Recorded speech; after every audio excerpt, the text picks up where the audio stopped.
Group box में, chat box में आप पर्सनल कम्युनिकेशन ना करें प्लीज़। कौन कहाँ से है, शिवहर, औरंगाबाद, सासाराम, इसके वजह से मैं इसको डिसेबल कर रहा हूँ चैट बॉक्स को, ठीक है। पर्सनल टॉक मैंने पहले भी मना किया था, पर्सनल टॉक नहीं की जाती है यहाँ पे चैट बॉक्स में। तो चलिए आज का हम लोग क्लास शुरू करते हैं, और इसमें हमें आगे के टर्म्स जो पढ़ने हैं, कॉम्पिटिटिव पॉइंट ऑफ व्यू से हमारा जो ये टर्म रहेगा डेटा इनकैप्सुलेशन, जैसा हमने बताया था कि एक्चुअल मीनिंग क्या है डेटा इनकैप्सुलेशन का, वो आपको समझना है, ठीक है।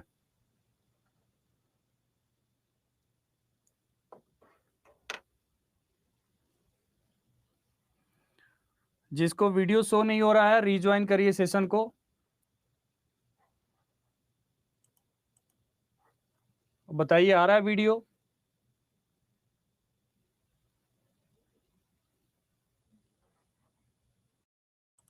ऑडियो वीडियो आ रहा है, बताइए।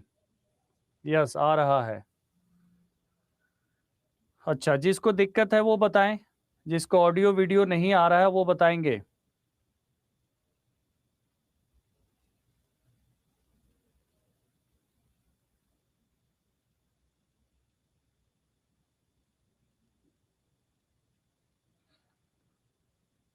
यहाँ से सब कुछ ठीक है, किसी पार्टिकुलरली किसी को इश्यू हो रहा है बफरिंग वगैरह का, तो आप लोग अपने नेट को चेक करिए, दोबारा ठीक करिए, ठीक है। यहाँ ठीक है सब कुछ।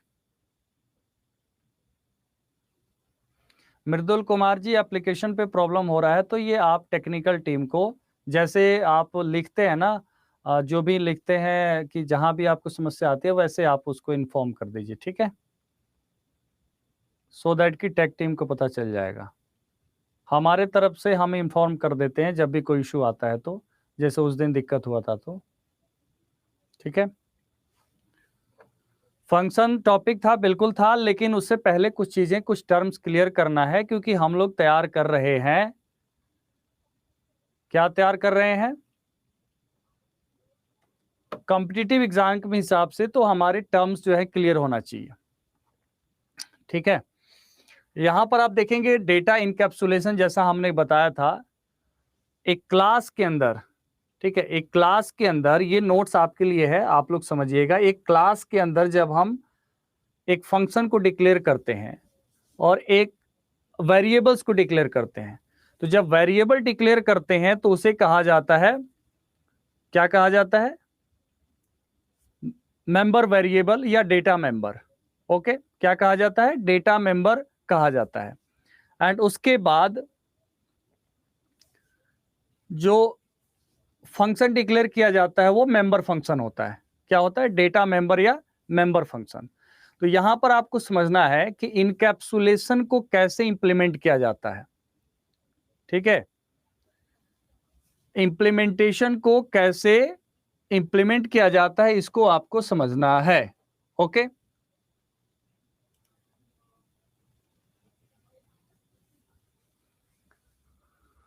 समझ में आया? तो हम थोड़ी सी इसकी बात कर रहे हैं कि हाउ इट इज इंप्लीमेंटेड। थोड़ा सा आप लास्ट लाइन पे देखेंगे, encapsulation is implemented in C++ with the help of classes. तो इनकैप्सुलेशन अपने आप में तो कुछ नहीं है, जो भी है वो क्लास है। ऑब्जेक्ट ओरिएंटेड प्रोग्रामिंग में everything is class and objects. Even objects भी क्या है, object is a instance of class, मतलब इस क्लास से ही ऑब्जेक्ट क्रिएट किया गया। तो इनकैप्सुलेशन जब हम कहते हैं, इनकैप्सुलेशन को जब हम डिफाइन करते हैं, binding of data, binding of data and functions together is known as encapsulation. समझ में आ गया आपको? और एक क्लास के अंदर आपको पता है कि मेंबर वेरिएबल या डेटा मेंबर कहा जाता है, डेटा मेंबर और मेंबर फंक्शन होता है। तो इसी चीज को यहां पर डिफाइन किया गया है कि अगर आपसे क्वेश्चन पूछा जाए तो आप कर देंगे, ठीक है। उसके बाद ये मैं एक दिन और इसको बताया था, बट मुझे लगा कि शायद जो है आपको उतनी चीजें समझ में नहीं आई होगी, ठीक है। तो देखिए, जहां पे हमें लगता है कि कमी है वहां मैं खुद ब खुद उस चीज को दोबारा करा देता हूं, ठीक है। और प्रोग्रामिंग के लिए इस उप्स के कॉन्सेप्ट्स के लिए क्लास दी गई है 10। स्टडी प्लान के मुताबिक, ठीक है। हालांकि स्टडी प्लान को बाद में हमने अपडेट किया था, तो कुछ चीजें ऐड की थी एक्स्ट्रा, जैसे पाइथन वगैरह को बाद में ऐड किया गया था, आपको पता है, ठीक है। तो वो पूरा आपको प्रोग्रामिंग कॉन्सेप्ट ठीक से पढ़ना है। इससे बेनिफिट ये होगा कि सब जो है कॉन्सेप्ट्स एक दूसरे के पूरक होते हैं, ठीक है।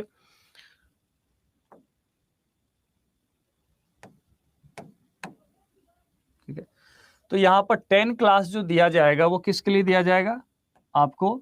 आज शायद 4th क्लास है, तो अराउंड 10 क्लासेस जो चलेंगे वो आपके प्रोग्रामिंग कॉन्सेप्ट के इसके चलेंगे, ओप्स के, और फिर आपके पाइथन एंड डेटा स्ट्रक्चर के, ठीक है।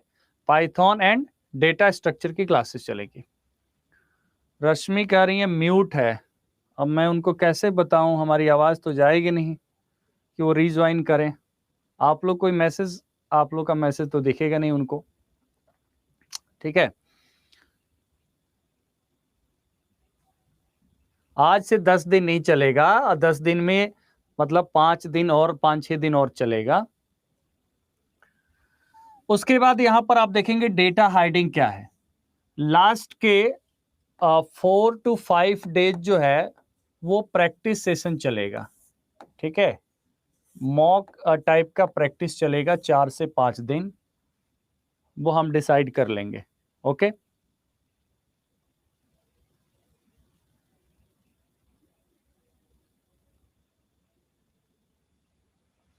अब यहां पर देखेंगे आप when member data and member functions are binded into a single unit, then data is not accessible to the outside world and only those functions which are wrapped in that class can access it. इसका मतलब मैं already पिछले class में समझाया था कि जब हम लोग क्लास के अंदर वेरिएबल डिक्लेयर करते हैं, फंक्शन को डिक्लेयर करते हैं, ठीक है, तो यहां पर आपको समझना है कि जो वेरिएबल डिक्लेयर करते हैं और फंक्शन डिक्लेयर करते हैं उसको, उसका यूज जो है other side classes, outside class के लिए वो एक्सेसिबल नहीं है। एक्सेसिबल उसको बनाया जाएगा जब हम उसे पब्लिक डिक्लेयर करेंगे, जब उसे प्रोटेक्टेड डिक्लेयर करेंगे, तब वो एक्सेसिबल बनेगा, ऐसे एक्सेसिबल नहीं बनेगा, ठीक है।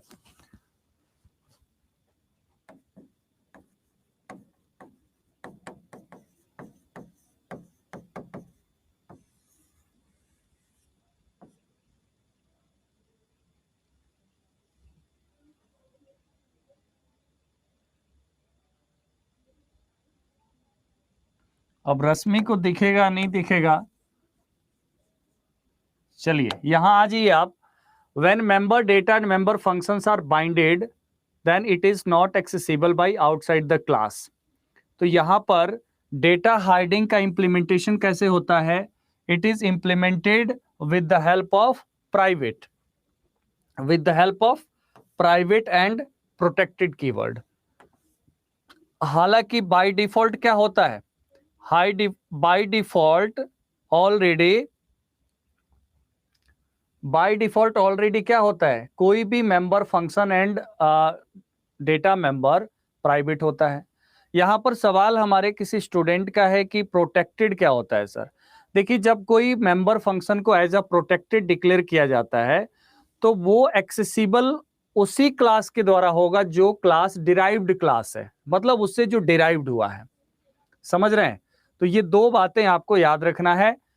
अब आपसे कभी भी ये दोनों टर्म में कंफ्यूजन की जरूरत नहीं है, क्योंकि दोनों का मीनिंग जो है एक ही जगह से निकल रहा है, वो क्लास से निकल रहा है। Encapsulation is nothing but class, class ही जो है उसके माध्यम से ही इनकैप्सुलेशन हो रहा है। और डेटा हाइडिंग कैसे हो रहा है? एक्सेस स्पेसिफायर के माध्यम से। डेटा हाइडिंग किसके द्वारा हो रहा है? एक्सेस स्पेसिफायर्स के द्वारा हो रहा है। एक्सेस स्पेसिफायर के द्वारा डेटा हाइडिंग को इंप्लीमेंट किया जाता है। एंड ये दोनों भी एक स्ट्रॉन्ग फीचर है ऑब्जेक्ट ओरिएंटेड प्रोग्रामिंग का, ओप्स का, ठीक है। आपको उन्हीं टर्म्स पे फोकस किया जा रहा है जिनसे रिलेटेड क्वेश्चंस आते हैं। आज मैं एमसीक्यूज भी कराने वाला हूं, जो पढ़ाया है प्रोग्रामिंग कॉन्सेप्ट में उसका एमसीक्यू भी आज मैं कराने वाला हूं, ठीक है। करीब करीब 25-30 एमसीक्यू लास्ट में हम करने वाले हैं, ओके। क्वेश्चन आंसर के लिए आप लोग कह रहे हैं तो वो मैं देख लूंगा, मतलब मेरा आइडिया है कि 5 दिन उसको बढ़ाया भी जा सकता है अगर ये टर्म्स जो है पहले हमारे जो इंपॉर्टेंट प्रोग्रामिंग के टॉपिक्स हैं कंप्लीट हो जाते हैं तो, और डेटा स्ट्रक्चर के। अब यहां पर आप देखेंगे फंक्शंस। फंक्शंस क्या है? फंक्शंस है कि एक block of code. Functions is nothing but, जब हमें एक ब्लॉक ऑफ कोड की नीड बहुत जगह है प्रोग्राम में, तो उसको हम क्या कर सकते हैं, एक जगह पे फंक्शन में डाल सकते हैं। तो a function is a set of statement that take input and do some specific task procedure. तो ये हो जाता है फंक्शन। फंक्शन को दूसरी तरीके से हम डिफाइन कर सकते हैं कि self content block of code. ठीक है, एक ब्लॉक ऑफ कोड है। इसलिए यहां पर लास्ट में देखिए, अ function is a block of code that only runs when it is called. Function को कॉल कैसे किया जाता है? अब ऐसा तो नहीं कि आप लोगों को नहीं पता होगा। फंक्शन को कॉल किया जाता है ऑब्जेक्ट के द्वारा। फंक्शन को कॉल कैसे किया जाता है? ऑब्जेक्ट के द्वारा कॉल किया जाता है। और ऑब्जेक्ट कैसे क्रिएट होता है? Class name, object name, and object name dot operator use किया जाता है। Dot what? Object name dot function name. Object name dot function name. तो ये चीजें आपको अच्छे से पता है। अब यहां पर हम थोड़ी सी बात कर रहे हैं कि why do we need functions. Functions की क्या नीड है? फंक्शन की नीड है, ये शुरू से ही बताया जा रहा है फंक्शन, सौरभ जी बिल्कुल शुरू से बताया जा रहा है, थोड़ा ध्यान देंगे आगे समझ में आ जाएगा अच्छे से। फंक्शन की नीड है कि कोड के कॉम्प्लेक्सिटी को कम करता है। कैसे कम करता है? When we have some set of functions, जिसका यूज बार बार हुआ है आपके प्रोग्राम में, तो उस फंक्शन उसको एक फंक्शन के अंदर डिक्लेयर किया जा सकता है। लेकिन एक बात और ध्यान देना है, उस फंक्शन को हम क्या कर सकते हैं? ओवरलोड भी कर सकते हैं।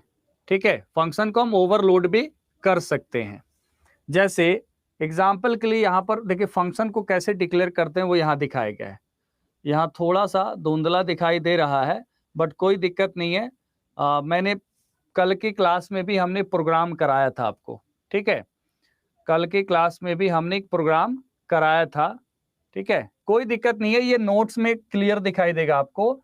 मैं आपको समझा देता हूं फंक्शन क्या होता है। जैसे दो प्रकार के फंक्शंस होते हैं, प्रोग्राम में ही आ जाते हैं सीधे तरीके से।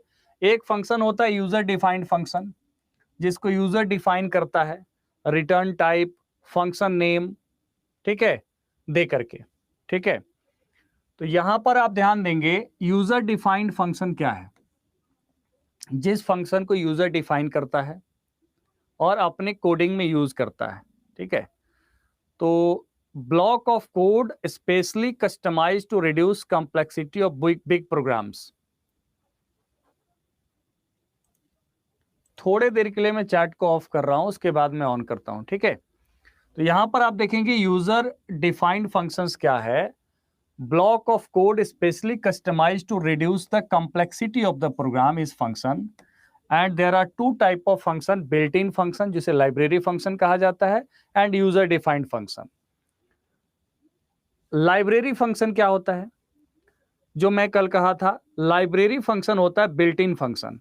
हर प्रोग्रामिंग लैंग्वेज के द्वारा सम सेट ऑफ फंक्शंस जो होते हैं बाय डिफॉल्ट, मतलब वो गिवन होते हैं, उसे बिल्ट इन फंक्शन कहा जाता है। The built in function is known as library function.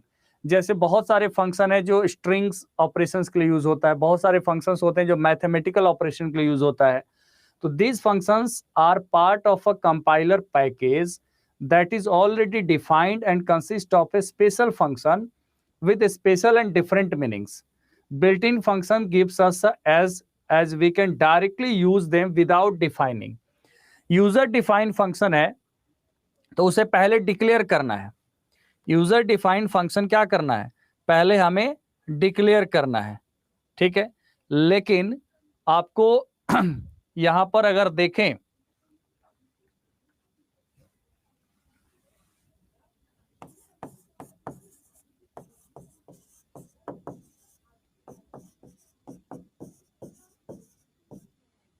अब यहां पर हमने एक फंक्शन को डिफाइन किया, डिक्लेयर किया, इंट ऐड।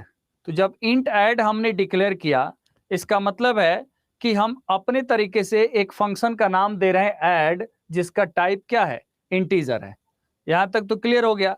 और हमने या तो चाहे तो हम इसके साथ ही आर्ग्यूमेंट्स को भी दे सकते हैं, ठीक है। इंट ऐड इंट ए कॉमा बी, तो ये हमारा एक यूजर डिफाइंड फंक्शन हो गया, ठीक है। सेमीकोलन लगा देंगे, ठीक है, सेमीकोलन का यूज करते हैं हम C++ मतलब प्रोग्राम को एंड करने के लिए। तो यहां पर आप देखेंगे built in function gives us an edge, we can directly use them without defining. अब यहां पर क्या, ये यूजर डिफाइन है, बट बिल्ट इन फंक्शन का हम डायरेक्टली यूज कर लेते हैं। वो कैसे यूज करेंगे यहां पर आप देखेंगे, क्योंकि इसके लिए हम क्या यूज करते हैं, लाइब्रेरी यूज करते हैं, जैसे stdio.h वगैरह जो यूज किया जाता है स्टैंडर्ड इनपुट आउटपुट के लिए, ठीक है। जो फंक्शंस है जैसे character gets, character string, put, ये पुट एक फंक्शन है, पुट्स, गेट सी है, गेट कैरेक्टर है। स्ट्रिंग फंक्शंस में अगर आप देखेंगे तो स्ट्रिंग कॉपी है, स्ट्रिंग कैट है, स्ट्रिंग लेंथ है, स्ट्रिंग कंपैरिजन है, स्ट्रिंग रिवर्स है, स्ट्रिंग अपर केस है, स्ट्रिंग लोअर केस, LWR। तो str LWR क्या है, एक फंक्शन है जो स्ट्रिंग को लोअर केस में कन्वर्ट कर देता है, ठीक है। तो ये सारे बिल्ट इन फंक्शन एक बार इसको देख लीजिएगा आप लोग। डबल जैसे पावर है, तो पावर करने के लिए स्क्वायर रूट के लिए, यहां पर आपके साइन कॉस के लिए, तो ये these are the built in functions.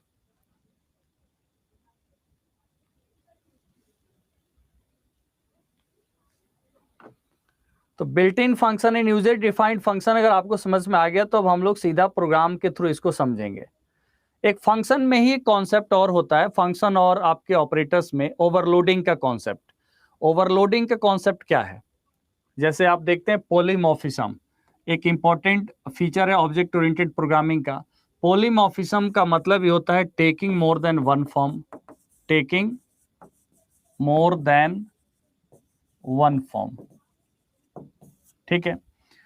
जैसे हमने एक फंक्शन लिया इंट ऐड, यहां पर हमने,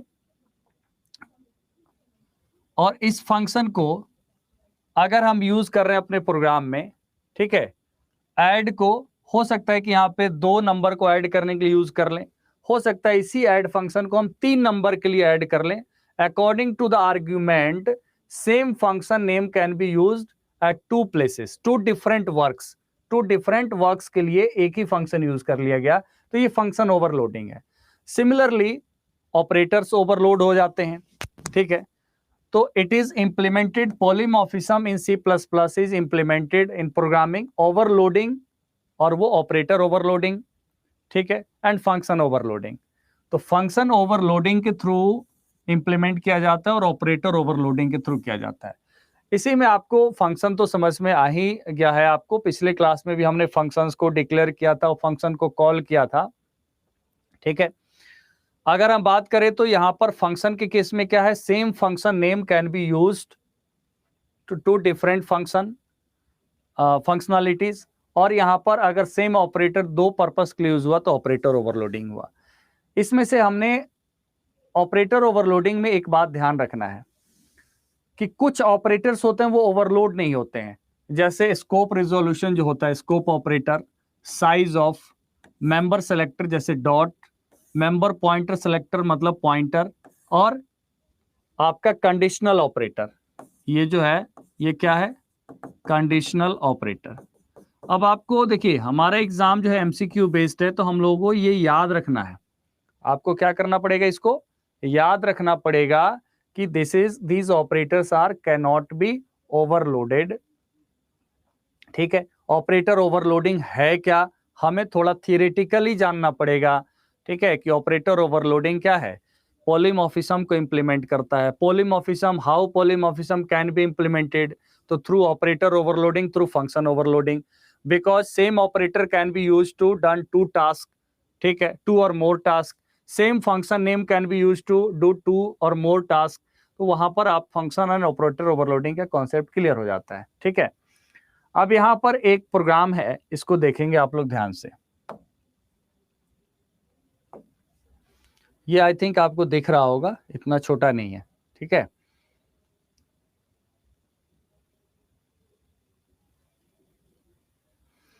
अब यहां पर आप समझिए, जो लोग क्लास ज्वाइन नहीं किए थे मतलब कल या परसों, वो लोग भी ध्यान देंगे। ये जो है क्लास है, ये क्या है, क्लास है। क्लास का नाम क्या दिया गया है, CAL, मतलब कैलकुलेशन के लिए क्लास है, CAL इसका नाम दिया गया है। तो ये नाम कुछ भी दिया जा सकता है। तो क्लास कीवर्ड है, क्लास क्या है, क्लास कीवर्ड है, और इसका यूज किस लिए किया जाता है, इसका यूज किया जाता है क्लास को डिक्लेयर करने के लिए। यहां पर करली ब्रेसेस ओपन होता है, मतलब क्लास यहां ओपन हुआ। हमने यहां पर पब्लिक यूज किया। ठीक है, पब्लिक यूज किया सो दैट कि आउटसाइड द क्लास भी ये जो फंक्शन है ये एक्सेसिबल रहे। तो इवन वेरिएबल को भी आप पब्लिकली डिक्लेयर कर सकते हैं और फंक्शन को भी, व्हेन अगर आप चाहते हैं कि वो आउटसाइड द क्लास एक्सेसिबल हो। तो यहां पर इंट एड इंट ए कॉमा बी, तो यहां पर एड जो है ये नेम ऑफ द फंक्शन है, ये नेम ऑफ द फंक्शन है। और आपको पता है ये नेम आप खुद दिए हुए हैं, ऐड करना है या सब्ट्रैक्ट करना है या मल्टीप्लाई, जो भी नाम देना है, आप एडिशन भी लिख सकते हैं। तो दे यूजर डिफाइंड है। ये जो फंक्शन है नेम ऑफ द फंक्शन, ये कौन सा फंक्शन है, इसी को कहा जाता है यूजर डिफाइंड फंक्शन। इसी को कहा जाता है यूजर डिफाइंड फंक्शन। यूजर ने डिफाइन किया, मतलब प्रोग्रामर ने डिफाइन किया कि add is a function. And int A int B, ये दो क्या है, वेरिएबल डिक्लेयर किया गया इनसाइड द फंक्शन। एक ए और दूसरा बी, दोनों का टाइप इंटीजर है। इसको यहां पर हम क्या कहेंगे, इस फंक्शन का आर्ग्यूमेंट कहेंगे। क्या कहेंगे, आर्ग्यूमेंट कहेंगे। आर्ग्यूमेंट को ही पैरामीटर कहा जाता है। क्या कहा जाता है, पैरामीटर कहा जाता है। जैसे हम लोग मेन फंक्शन लिखते हैं, तो हम लिखते हैं ना मेन। तो मेन जब लिखते हैं वॉइड मेन या इंट मेन व्हाटएवर, तो मेन में हम क्या कर रहे हैं, यहाँ पे कोई आर्ग्यूमेंट नहीं दे रहे हैं, बिकॉज ये केवल और केवल एक फंक्शन है, बिल्ट इन फंक्शन है, जो ये डिनोट करता है कि प्रोग्राम यहां से शुरू हो रहा है। ठीक है, तो इसलिए यहां पर क्या है कि यहां पर हम आर्ग्यूमेंट्स दे रहे हैं। अगर हम यहां आर्ग्यूमेंट्स नहीं देते तो हम क्या करते, डायरेक्ट हम भी दे सकते थे और अलग से हम यहां वेरिएबल को क्या करते, डिक्लेयर कर देते। रिटर्न ए प्लस बी, रिटर्न ए प्लस बी। ठीक है, अब यहां पर int add A B C, अब यहां पर फंक्शन नेम सेम है। ऐड जो है ये फंक्शन नेम यहां भी है और ऐड फंक्शन नेम क्या है, यहां भी है। बट यहां पर दो आर्ग्यूमेंट है और यहां पर क्या है, नंबर ऑफ आर्ग्यूमेंट्स 3 है, ए बी और सी। इसका मतलब ये है कि यहां पर a प्लस बी को ऐड करना है और यहां पर a प्लस बी प्लस सी को ऐड करना है, but function name is same. तो आपको आप क्या कहेंगे, सेम फंक्शन इज ओवरलोडेड। एक ही फंक्शन का दो जगह दो तरीके से यूज हो रहा है, लेकिन फंक्शन वही है। Same function name can be use to do more than one task. तो ये function add function is overloaded, return A plus b plus c. ठीक है, ये हमने फंक्शन को पूरे तरीके से क्या कर दिया, ओवरलोड कर दिया, दो जगह पे फंक्शन यूज कर लिया। अब यहां पर मेन फंक्शन यहां स्टार्ट होता है, क्योंकि प्रोग्राम को अगर इसको कॉल करना है तो हमें इसके ऑब्जेक्ट की नीड पड़ेगी। ठीक है, अब सेम ऑब्जेक्ट से दोनों को कॉल किया जा सकता है। तो बेनिफिट क्या हुआ इसका, बेनिफिट यही हुआ कि same object can call both the functions, same function name can be use to play at two different task. तो ये प्रोग्राम की कॉम्प्लेक्सिटी को कम किया या नहीं किया, प्रोग्राम को कॉम्प्लेक्सिटी को, लाइन ऑफ कोड को भी कम कर दिया। ठीक है, यही तो मेन काम है उप्स का, ऑब्जेक्ट ओरिएंटेड प्रोग्रामिंग का। यहां पर देखेंगे कैल सी है, तो कैल इज अ क्लास नेम है सी। तो ये क्या हुआ, ये एक ऑब्जेक्ट हुआ। क्या हुआ, ये ऑब्जेक्ट हुआ, ऑब्जेक्ट ऑफ क्लास कैल, यहां पर सी। अब सी क्या है, ये ऑब्जेक्ट है। यहाँ पर लिख भी दिया हमने क्लास ऑब्जेक्ट डिक्लेरेशन। ये क्या है? ऑब्जेक्ट का डिक्लेरेशन है। सी आउट सी डॉट एड, और यहां पर हमने क्या कर दिया? आर्ग्यूमेंट को पास कर दिया। जैसे अगर दो आर्ग्यूमेंट हम पास कर रहे हैं, दोनों इंटीजर है 10 और 20, इसका मतलब ये किस फंक्शन को जा रहा है? इस फंक्शन को जा रहा है। जब हम यहाँ पर 12, 20, 23 दे रहे हैं तो ऑटोमेटिकली कौन सा फंक्शन कॉल होगा? तीन आर्ग्यूमेंट इसको हम पास कर रहे हैं, मतलब ऑटोमेटिकली ये फंक्शन कॉल होगा। तो जब ये फंक्शन कॉल होगा तो आउटपुट क्या आ जाएगा? 30। जब ये फंक्शन कॉल होगा और हमने यहाँ आर्ग्यूमेंट पास कर दिया तो यहाँ पर क्या हो जाएगा? 20, 40, 55। तो आउटपुट क्या आ जाएगा? 55। तो जब ये फंक्शन कॉल हुआ तो आउटपुट 30, ये फंक्शन कॉल हुआ तो आउटपुट 55, और यहां से हमने क्या कर लिया? ऑब्जेक्ट क्रिएट करके फंक्शन को कॉल कर लिया। अब इसमें से 3-4 बातें आपको समझ में आ जाना चाहिए कि क्लास को हम कैसे डिफाइन करते हैं, फंक्शन को कैसे डिफाइन करते हैं, ठीक है, फंक्शन का क्या सिंटैक्स होगा, ऑब्जेक्ट कैसे क्रिएट करेंगे। ये चीज अगर आपको समझ में आ गया तो बहुत अच्छी बात है। मुझे एक बार बता दीजिए।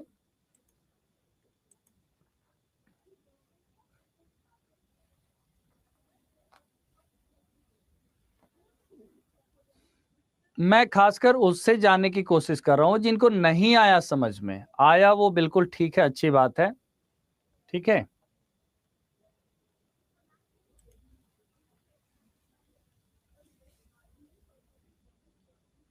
देखिए, रिटर्न 0 यहां पर हम इसलिए लिखते हैं कि इस प्रोग्राम में को सक्सेसफुली एग्जीक्यूट कर दिया जाए and there is no error, ठीक है।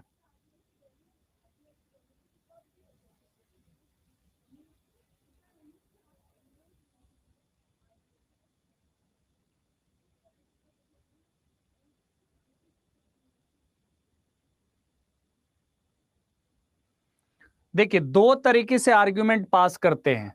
थोड़ा सा रुक जाइए।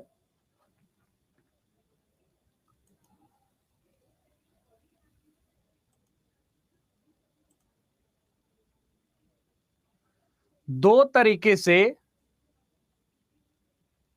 आर्ग्यूमेंट जो है पास किया जाता है। एक होता है call by value and call by reference, ठीक है। अगर सीधा ही हम पैरामीटर को वैल्यू पास करते हैं, वैल्यू पास करते हैं मतलब कि डायरेक्ट हम जो यहां पर हम वेरिएबल का वैल्यू देना चाहते हैं, अगर वो पास करते हैं तो क्या हो जाता है? ये कॉल बाय वैल्यू हो जाता है। और जब हम एड्रेस पास करते हैं तो कॉल बाय रेफरेंस हो जाता है। हमने यहां पर क्या किया? हमने इस फंक्शन को कॉल किया और सीधा हमने आर्ग्यूमेंट क्या कर दिया? पास कर दिया 10, 20, ठीक है। ये एक तरीके से एक बेसिक लॉजिक के अनुसार आपको प्रोग्राम के अंदर ही आर्गुमेंट दिया गया। लेकिन एक बात बताइए, कैसा प्रोग्राम होगा जो केवल 10 और 20 को ही जोड़ेगा? यूजर से लिया जाएगा, ठीक है। यूजर देगा सी इन के द्वारा, यूजर से लिया जाएगा enter the value of a, enter the value of b, enter the value of c. उसके अकॉर्डिंग क्या होगा? प्रोग्राम अपने एडिशन कैलकुलेशन करेगा। बट यहां पर हमने एक समझाने की कोशिश की है कि अगर यहां पर वैल्यू ऑफ ए 10 है, 20 है, दो वैल्यू है, हमने पास कर दिया, तो ये क्या ऐड करेगा? मतलब प्रोग्राम के अंदर एरर नहीं है, program is right, but there is some limitation of this program. Limitation ये है कि ऑलरेडी वैल्यू क्या किया गया? जो वैल्यू पास किया गया उसी का तो ऐड करेगा, दूसरा वैल्यू क्या ऐड करेगा ये, ठीक है। तो यहां पर इतना चीज क्लियर हो गया आपको। तो यहां पर सेम मेन चीज समझना हमें ये था, फंक्शन मैंने पीछे भी क्लास में बताया, अगर आपको कहीं दिक्कत है तो आप एक बार और देख लीजिए उसको। फंक्शन, क्लास, ऑब्जेक्ट्स, ये बार बार मैं बता दिया कितनी बार। और मेन यही यहां पर चीज है, यहां पर मेन समझना है कि ऐड इज अ फंक्शन, और यहां पर क्या हुआ? ऐड को ओवरलोड किया गया। ऐड को क्या किया गया? ओवरलोड किया गया। अब देखिए, हमें नहीं लगता कि यहां से आपको तो प्रोग्राम लिखने का नहीं आता है, लेकिन कुछ सेट ऑफ कोड कुछ दे दिया, एक दो क्वेश्चन में दे दिया, अगर 2-3 लाइन में कुछ लिख करके, और वहां पर कुछ उसके बारे में पूछ लिया कि यहाँ पर कौन सा फंक्शन ओवरलोड हुआ, या यहाँ पर क्या हुआ है, तो वो आप आइडेंटिफाई कर पाएंगे। इस तरीके का ये आएगा। एमसीक्यू में तो इतना लंबा चौड़ा कुछ लिख करके दिया नहीं जाएगा कि आप उसको करेक्ट करिए या आप इसको बताइए या आप खुद लिखिए, ऐसा कुछ तो आएगा नहीं। ठीक है, ये सब क्वेश्चंस जरूर बनेंगे कि ऑपरेटर्स जो है, सेम ऑपरेटर, जैसे ये फंक्शन ओवरलोडिंग में same function is used for two different task, same operator can use two different task. तो यहां पर क्या है, जो ऑपरेटर ओवरलोड नहीं हो सकते, इसका नाम बिल्कुल याद रखना पड़ेगा। Scope resolution operator, size of member selector, member function, ternary operator. ठीक है, तो ये सब आपको बिल्कुल अच्छे से याद रखना पड़ेगा। ठीक है, अब हम यहां पर बात करेंगे, ये भी फंक्शन ही है, ये भी क्या है, ये भी फंक्शन ही है, कंस्ट्रक्टर एंड डिस्ट्रक्टर। और ये बल्कि क्वेश्चन अगर वगैरह देखें आप पहले प्रीवियस ईयर या क्वेश्चन पेपर्स अगर एमसीक्यूज, तो ये ज्यादा आपसे पूछे गए हैं एग्जाम्स में, कंस्ट्रक्टर एंड डिस्ट्रक्टर। इसके अलावा एक छोटा सा कॉन्सेप्ट मैं बता देता हूं, उसके बाद इस पे हम लोग चलेंगे। जैसे एक क्लास होता है, एब्स्ट्रैक्ट क्लास। ठीक है, एब्स्ट्रैक्ट क्लास एक क्लास होता है जिसको केवल और केवल डिक्लेयर किया गया है। ठीक है, मतलब एक ब्लैंक क्लास के जैसा,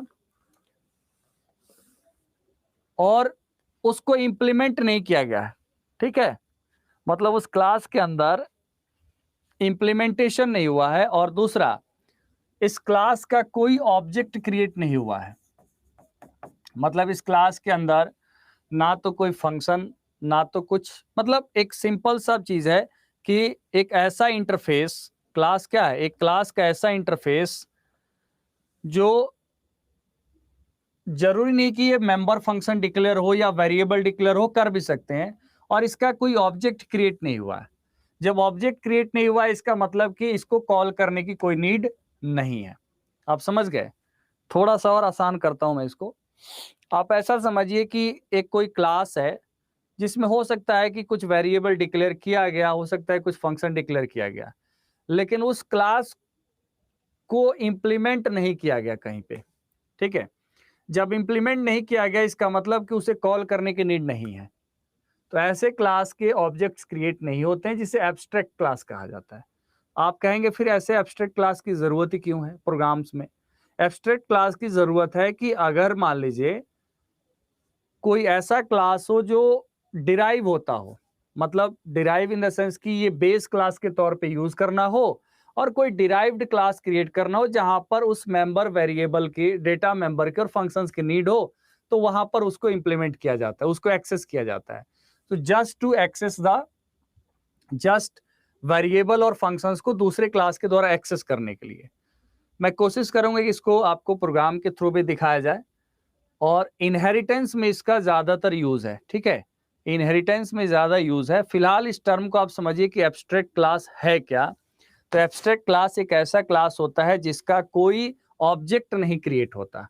ठीक है, कोई ऑब्जेक्ट क्रिएट नहीं होता, और इसलिए जब ऑब्जेक्ट क्रिएट ही नहीं होता, तो इसका मतलब कि उस एब्स्ट्रैक्ट क्लास के अंदर जो फंक्शन है और जो वेरिएबल है, उसका यूज जो है वो कोई और क्लास कर रहा है जो इससे डिराइव हो रहा है। ठीक है, यहां पर आप देखेंगे कंस्ट्रक्टर को। अब कंस्ट्रक्टर होता क्या है? इसका नाम है कंस्ट्रक्टर। तो ये कुछ ना कुछ कंस्ट्रक्ट कर रहा है। कंस्ट्रक्ट क्या कर रहा है? जैसे ही कोई ऑब्जेक्ट क्रिएट करते हैं, ऑब्जेक्ट क्रिएट करने में तो आपको कोई समस्या है नहीं। अ constructor is a special member function, constructor is a special member function of a class that is automatically executed or called whenever an object of that class is created. I hope कुछ समझ में आया होगा, पूरा नहीं आया होगा, पूरा आएगा, रुक जाइए थोड़ी देर। कंस्ट्रक्टर क्या है? कंस्ट्रक्टर एक मेंबर फंक्शन है। जैसे ही कोई ऑब्जेक्ट क्रिएट होता है, ठीक है, जब जैसे ही किसी क्लास का ऑब्जेक्ट क्रिएट होगा, और क्लास का ही होगा, ऑब्जेक्ट किसका क्रिएट होगा? क्लास का। इसका जो नाम होगा कंस्ट्रक्टर का, क्लास का नाम और कंस्ट्रक्टर का नाम बिल्कुल सेम होगा, ठीक है, क्लास का नाम और कंस्ट्रक्टर का नाम बिल्कुल सेम होगा। कैसे डिफरेंशिएट कर पाएंगे कि ये क्लास है, जैसे क्लास स्टूडेंट, ठीक है, और यहां पर स्टूडेंट, तो ये स्टूडेंट जो है यहां पर देखिए क्लास कीवर्ड का यूज हुआ, तो यहां पर आपको पता चल गया कि स्टूडेंट एक क्लास है।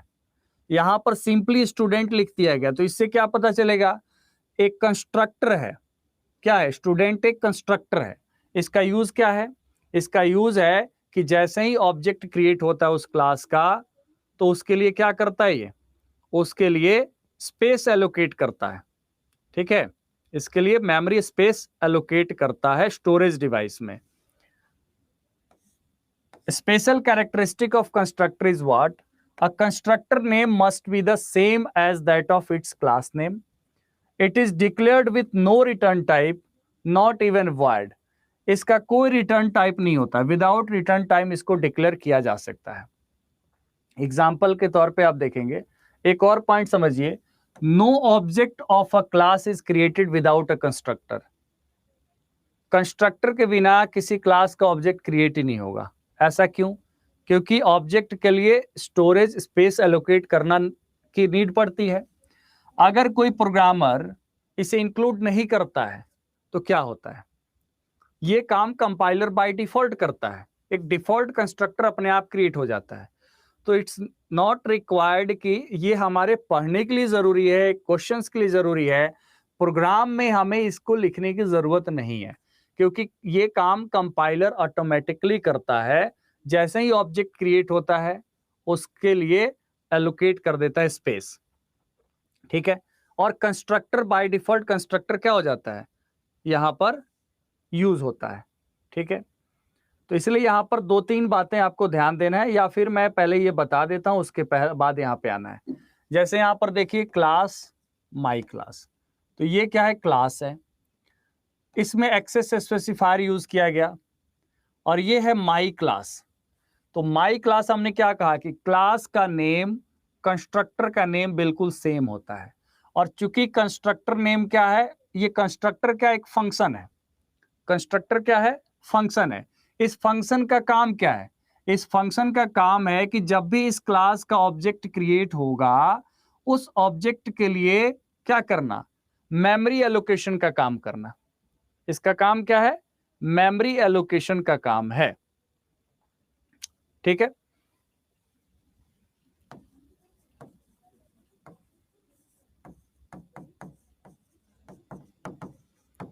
और यहीं पर एक पॉइंट ये याद रखना है कि अगर प्रोग्राम में इसको यूज नहीं किया गया, ठीक है, प्रोग्राम में इसको यूज नहीं किया गया तो ऑब्जेक्ट भी क्रिएट नहीं हो सकता है। लेकिन ये आपने नहीं किया तो इससे कोई फर्क नहीं पड़ता है, ये बाय डिफॉल्ट कंपाइलर क्या कर देगा, एक कंस्ट्रक्टर क्रिएट कर देगा, नाम यही रहेगा माई क्लास, ठीक है, क्लियर। अब यहां पर आप देखेंगे मेन फंक्शन है, यहां पर माई क्लास माई ओबीजे, यहां पर क्या हुआ, create an object of my class, ठीक है। तो ये क्या करेगा, it will call the constructor. ये क्या करेगा, जैसे ही ऑब्जेक्ट क्रिएट होगा ये कंस्ट्रक्टर को कॉल करेगा to allocate memory for me, मतलब फॉर ऑब्जेक्ट मेमोरी को एलोकेट करने के लिए माई ओबीजे फंक्शन किसको कॉल करेगा, माई क्लास को, ठीक है। तो ये जो है आपको समझ में आ गया होगा कि how the constructor is created, by default created. और इसी कंस्ट्रक्टर के बारे में आपको फिर से मैं थोड़ा सा समझा देता हूं कि constructor is a special member function, क्योंकि एमसीक्यू में लाइन वाइज लिख के आएंगे, ठीक है। Class that is automatically executed और called whenever an object of that class is created. जैसे ही कोई ऑब्जेक्ट क्रिएट होगा उस क्लास का, वो कंस्ट्रक्टर फंक्शन क्या हो जाएगा, कॉल हो जाएगा, ठीक है। इसका नाम होगा वो एग्जैक्टली क्लास के नेम का ही नाम का ये कंस्ट्रक्टर का नेम होगा, ठीक है। उसके बाद it is declared with no return type, इसमें void int कुछ लिखने की जरूरत नहीं है, सिंपली जैसा मैंने बताया। No object of a class is created without constructor, constructor के बिना कोई ऑब्जेक्ट जो क्रिएट ही नहीं हो सकता है क्लास का, मतलब class can not be int जो है इंटेंसिएशन नहीं होगा, ठीक है, instantiation. If the programmer does not include any constructor at the time of coding then this job is done by compiler. अब आप कहेंगे सर ये थ्योरेटिकल इतना क्यों आपने बताया? इसलिए बताया जा रहा है कि आप लोगों का एग्जाम का नेचर है वो क्वेश्चन, और आपसे क्वेश्चन जो है थ्योरेटिकल ही आएगा मैक्सिमम। कुछ कोड एक दो जगह आ सकते हैं, वरना तो सीधे आपसे ऑप्शन, एमसीक्यू इस टाइप से। तो आपको इन सब चीजों का ध्यान रखना ज्यादा जरूरी है, ठीक है। मतलब इसके साथ साथ इसको तो समझना ही है। कंस्ट्रक्टर हो गया, अब हम बात करें यहां पर डिस्ट्रक्टर की। तो डिस्ट्रक्टर क्या है? देखिए यहां पर एक बात और मैं समझा देता हूं कि कुछ लोगों को लगता होगा ये पूरी क्लास की जो थीम है वो ये है कि आपको प्रोग्रामिंग लैंग्वेज भी टर्म के आधार पर समझा दिया जाए। समझ रहे हैं ना कि अगर आपके सामने आता है कि ये फंक्शन ओवरलोडिंग तो ये क्या है, आपके सामने आता है कि ऑपरेटर तो ऑपरेटर क्या है, मतलब एक टर्म्स के बेसिस पे तभी एमसीक्यूज बन पाएंगे। जैसे आज क्वेश्चन आपको मैं दिखाता हूं, और क्वेश्चन जो है ये प्रीवियस ईयर कहीं ना कहीं से ही कंपाइल हमने किया है, जो क्वेश्चंस पूछे गए हैं कहीं कहीं पे, ठीक है। डिस्ट्रक्टर क्या है? डिस्ट्रक्टर भी एक मेंबर फंक्शन है that is use to destroy the object, that is use to destroy the object that has been created by a constructor.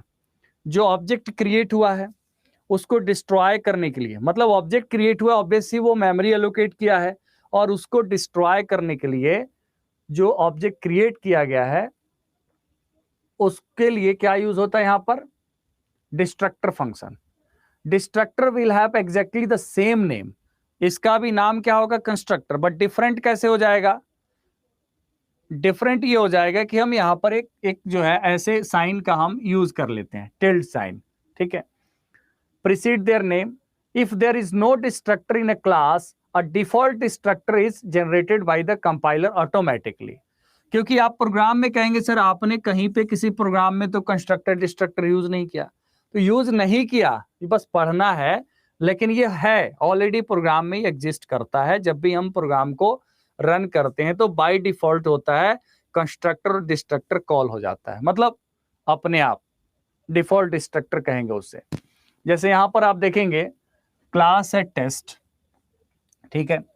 Test यहां पर एक जो है कंस्ट्रक्टर कॉल हुआ, मतलब कंस्ट्रक्टर जो है यहां पर टेस्ट, तो same name as class name, तो क्लास का नाम टेस्ट, तो कंस्ट्रक्टर भी टेस्ट क्या हुआ, यहां डिफॉल्ट मतलब यूज किया हमने। ये यूजर डिफाइंड यहां पर क्या है, ये है कंस्ट्रक्टर एग्जीक्यूटेड, ठीक है। और यहां पर हमने डिफाइन किया एक डिस्ट्रक्टर, यूजर डिफाइन हमने किया, बाय डिफॉल्ट नहीं है, तो यहां पर टिल्ड साइन मतलब ये यूज करेंगे टेस्ट, ठीक है। तो ये क्या है? डिस्ट्रक्टर है, तो ये कंस्ट्रक्टर है और ये डिस्ट्रक्टर है, समझ में आ गया। अब जब कोई ऑब्जेक्ट क्रिएट हुआ, जैसे यहां पर टेस्ट क्लास है, ऑब्जेक्ट क्या है यहां पर? टी ऑब्जेक्ट है, ये है ऑब्जेक्ट, ठीक है। तो टी ऑब्जेक्ट जो है यहां पर इसी के लिए ही कंस्ट्रक्टर भी यूज हुआ है, और इसी के लिए क्या यूज हुआ है? डिस्ट्रक्टर भी यूज हुआ है, रिटर्न 0। तो कंस्ट्रक्टर एंड डिस्ट्रक्टर समझ में आ गया तो मुझे बताइए।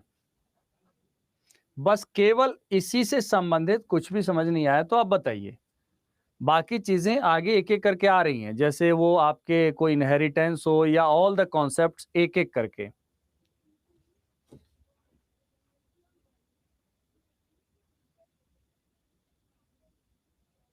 एक एग्जाम्पल, मनीष कुमार जी ये एग्जाम्पल ही तो है आपके सामने, इसको क्या कहेंगे आप? ये कोई कहानी लिखा हुआ है?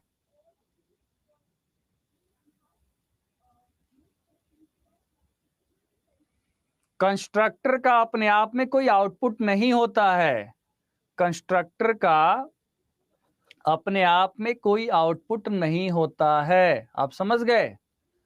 कंस्ट्रक्टर क्या करता है? कंस्ट्रक्टर मेमोरी एलोकेट करता है, डिस्ट्रक्टर क्या करेगा? मेमोरी डी एलोकेट कर देगा, मेमोरी फ्री कर देगा। तो ये हमें थोड़ी ना दिखेगा, हमें हमारे आंखों से तो दिखेगा नहीं कि कहाँ की मेमोरी एलोकेट हुआ, डी एलोकेट हुआ। तो जस्ट अ कॉन्सेप्ट की प्रोग्राम के लिए जो भी यहाँ ऑब्जेक्ट के लिए स्पेस एलोकेट हुआ वो डी एलोकेट कर देगा, दैट्स ऑल। तो ये ऑलरेडी एक एग्जाम्पल ही बताया गया आपको, ठीक है, कंस्ट्रक्टर एंड डिस्ट्रक्टर। ओके,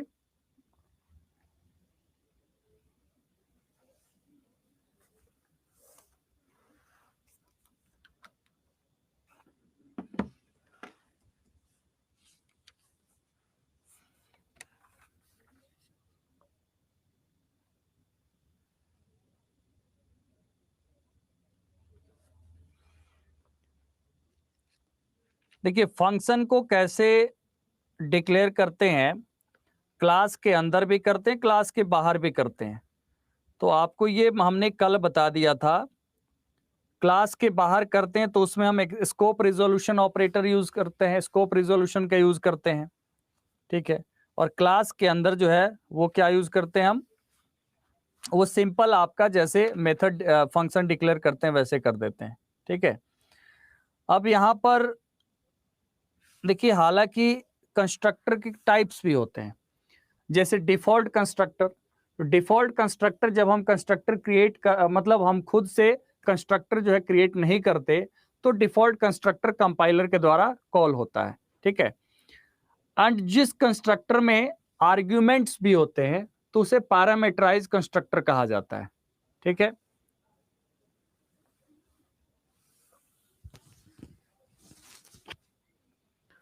तो parameterize constructor, default constructor, copy constructor, these are the types. But मुझे नहीं लगता कि इतना ज्यादा आपसे कुछ ऐसा पूछा जाएगा, लेकिन फिर भी मैं बेसिक बता देता हूं कि डिफॉल्ट कंस्ट्रक्टर आपने पढ़ लिया। पैरामीटराइज जिसमें आर्ग्यूमेंट्स होते हैं वो पैरामीटराइज कंस्ट्रक्टर है। एंड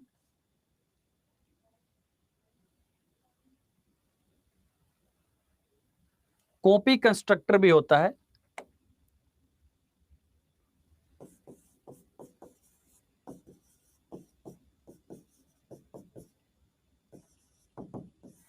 कॉपी कंस्ट्रक्टर का कब काम आता है, जब किसी ऑब्जेक्ट को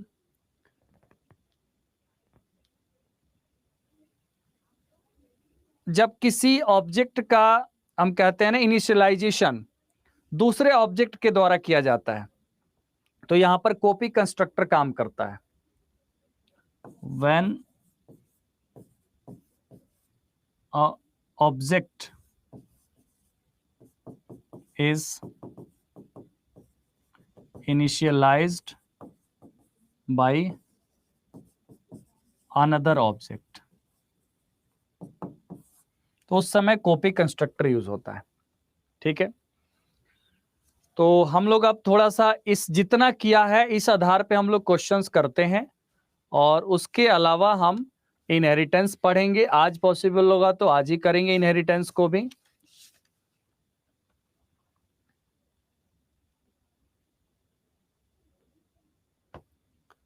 चलिए अब क्वेश्चन आंसर पे आ जाए, जितना किया है इसी के बेस पे, और इसमें अगर कुछ रिमेनिंग रहेगा आप लोग कहिएगा तो मैं वो भी करा दूंगा, ठीक है। चलिए आंसर करिए, what is the true about the loop structure. जो कल हमने पढ़ाया, परसों पढ़ाया, उसी के रिलेटेड है, क्योंकि पहले इतना जो है क्लियर होना चाहिए।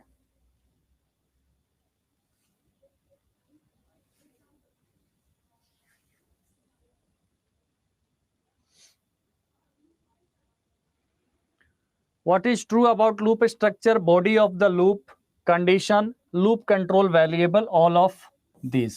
आंसर क्या होगा? All of these, option D.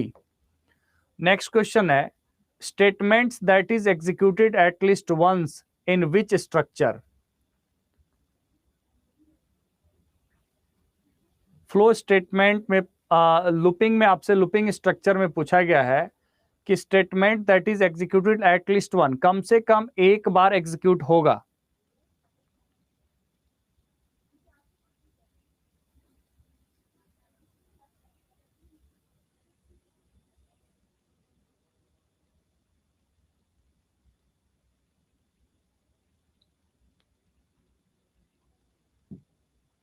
Do while में क्या होता है? डू वाइल कौन सा लूप है? एंट्री कंट्रोल लूप है, एग्जिट कंट्रोल लूप है? आंसर करिए जल्दी से। डू वाइल क्या है? एंट्री कंट्रोल्ड है, एग्जिट कंट्रोल्ड है? शिव कुमार परमार लिखे हैं एंट्री कंट्रोल, इसका मतलब कल नहीं थे क्लास में।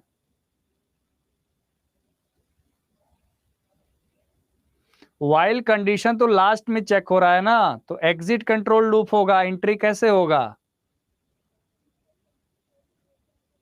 फॉर लूप है, वाइल लूप है, ये एंट्री कंट्रोल लूप है। डू वाइल लूप क्या है? एग्जिट कंट्रोल लूप है। नेक्स्ट है, which of the following is true about the object of a class contents?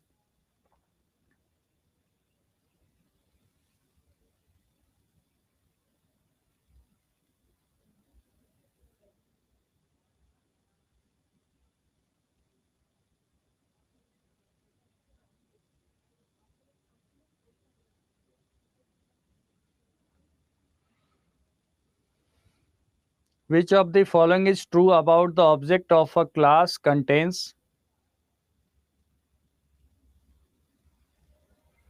member function, data members, both A and B? Answer क्या हो जाएगा इसका? Both A and B. ये ऐसा इंपॉर्टेंट चीज है जो जिसके बिना कुछ पॉसिबल ही नहीं है, क्योंकि जितने भी वेरिएबल डिक्लेयर करेंगे वो डेटा मेंबर होगा और जो भी फंक्शन हम यूज करेंगे वो मेंबर फंक्शन होगा। विच of the following is true about header file? definitions of various constants, definitions of various data types, prototype of standard library functions, all of the above, none of these.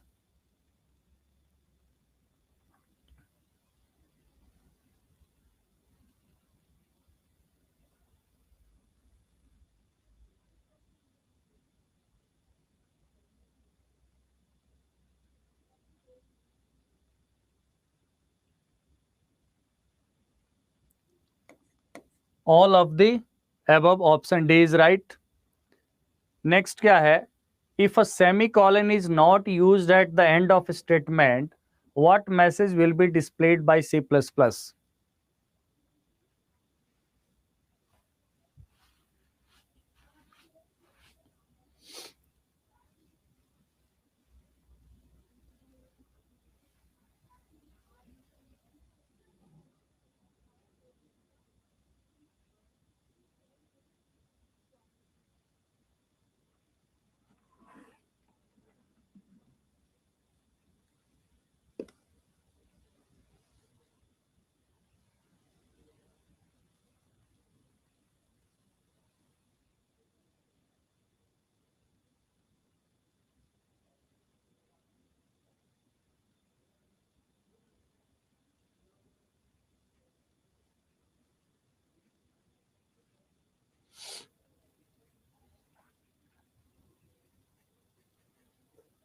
बताइए क्या आएगा output?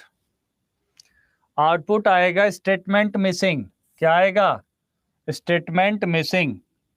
यहां पर मतलब error क्या आएगा? Statement missing यहां पर आएगा, ठीक है? क्योंकि स्टेटमेंट जो है, जब सेमीकोलन हम लगाते हैं तभी कंपाइलर आइडेंटिफाई करता है कि ये सेंटेंस है, अदरवाइज वो आइडेंटिफाई नहीं करता है, ठीक है? ये नहीं कहेगा कि एरर इन स्टेटमेंट्स है या टर्मिनेटर मिसिंग, सेमीकोलन मिसिंग, सीधा आएगा कि statement missing. Okay, next question क्या है? Shortcut keys is used to compile and run the program in C++।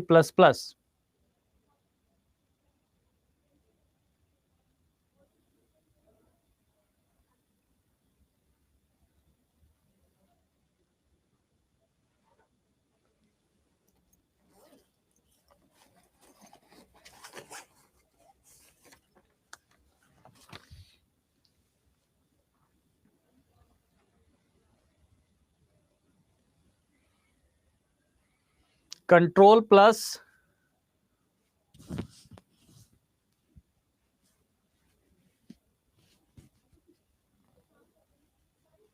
F9। Next question है, select one of the following is not valid for the variable name. One of the following is not valid for the variable name.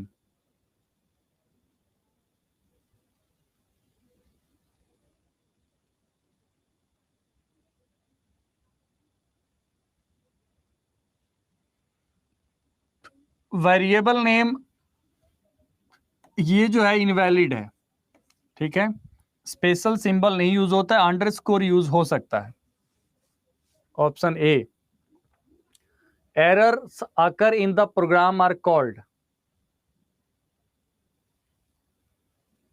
errors occur in the program are called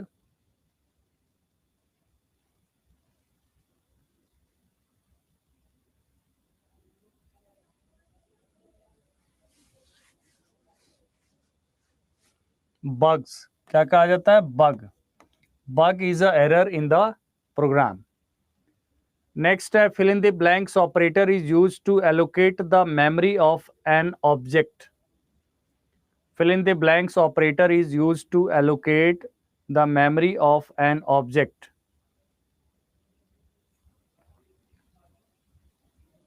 delete, used to allocate the memory of an object।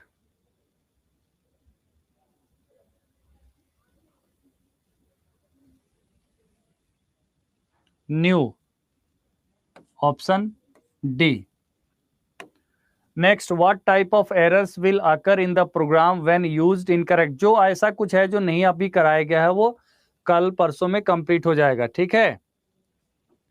What type of errors will occur in the program when used incorrect of mathematical formula.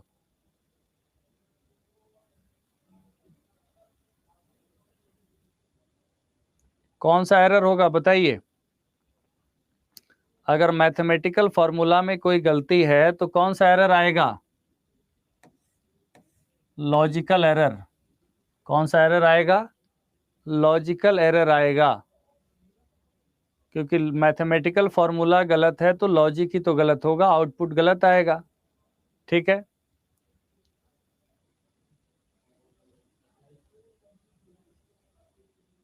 Okay, next है, which statement is true about objects in object oriented programming.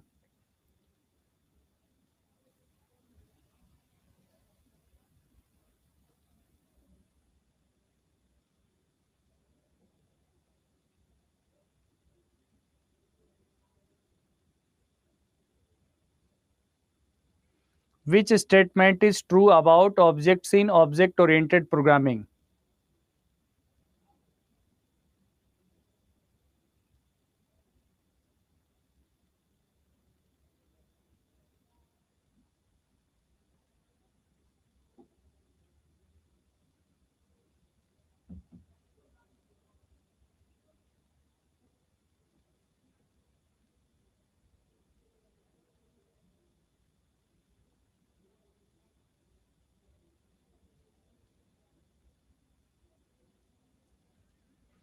Option D is right. Procedures are attached to objects and can access and modify the object's data fields. Option D. Next, which of the following statement is correct about classes in object-oriented programming?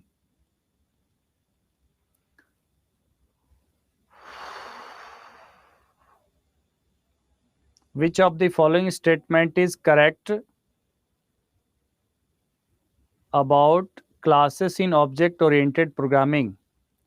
Classes can share attribute with each other. Classes can't share attribute with each other. Classes represents recursion, all, none of these.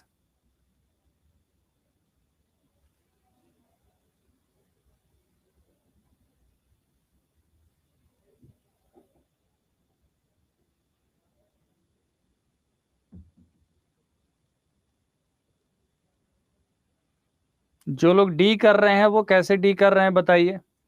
केवल answer होगा A, class can share attributes with each other. Attribute मतलब क्या? Class के data member function. Recursion तो होता है same function used repeatedly, call itself, ठीक है।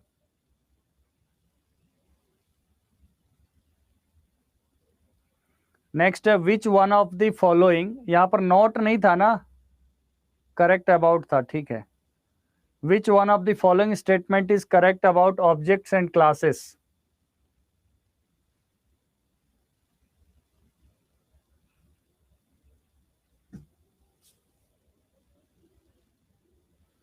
रिकर्सन होता है जब फंक्शन अपने आप को कॉल करे, when a function call itself.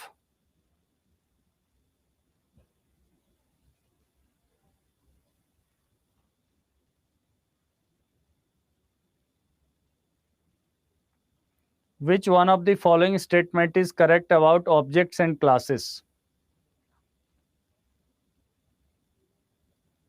B और D सेम ऑप्शन है. Objects are instances of class. Objects are instances of class.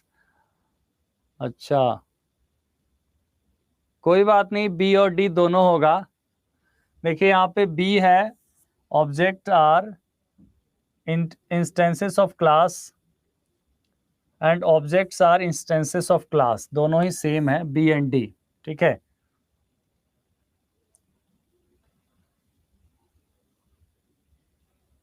Next है, we can access which kind of data members in the derived class. We can access which kind of data members in the derived class?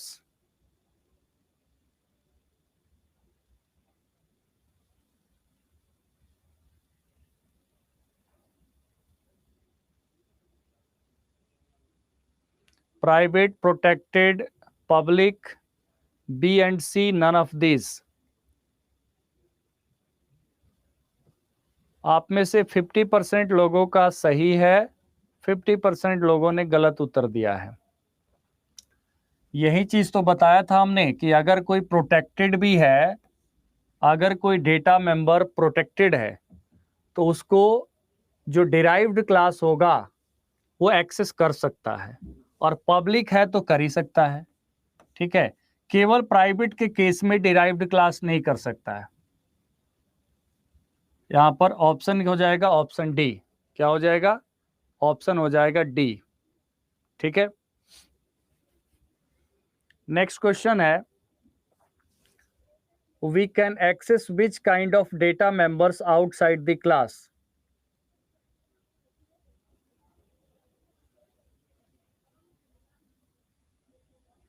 We can access which kind of data members outside the class? Private, protected, public, B and C, none of these. देखिए यहां पर simply कहा गया outside the class, तो outside the class जो है केवल public data member को एक्सेस किया जा सकता है. यहां पर ऑप्शन सी आंसर होगा. यहां ऑप्शन सी आंसर होगा, क्योंकि आउटसाइड द क्लास प्रोटेक्टेड को एक्सेस नहीं किया जा सकता है, केवल डिराइव्ड क्लास एक्सेस कर सकता है ना प्रोटेक्टेड को, नॉट ऑल क्लासेस. ठीक है. आंसर सी हो जाएगा. एक छोटा सा ब्रेक ले लें, 2-4 मिनट का, ज्यादा बड़ा नहीं.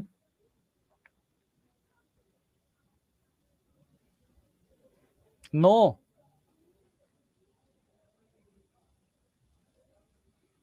चलिए नहीं लेंगे ब्रेक, कोई बात नहीं, कंटिन्यू रहते हैं. नेक्स्ट चलिए, नेक्स्ट क्वेश्चन बताइए, which of the following is the correct syntax to declare a class.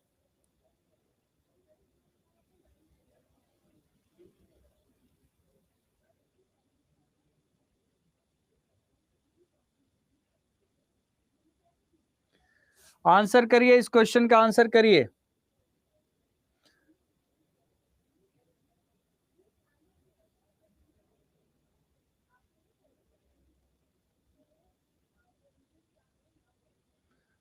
Which of the following is the correct sentence to declare a class? Class, class, class, class. Option B, class student, और आपको पता है curly braces open, curly braces close and semicolon से close किया जाता है. तो this is the syntax of the class.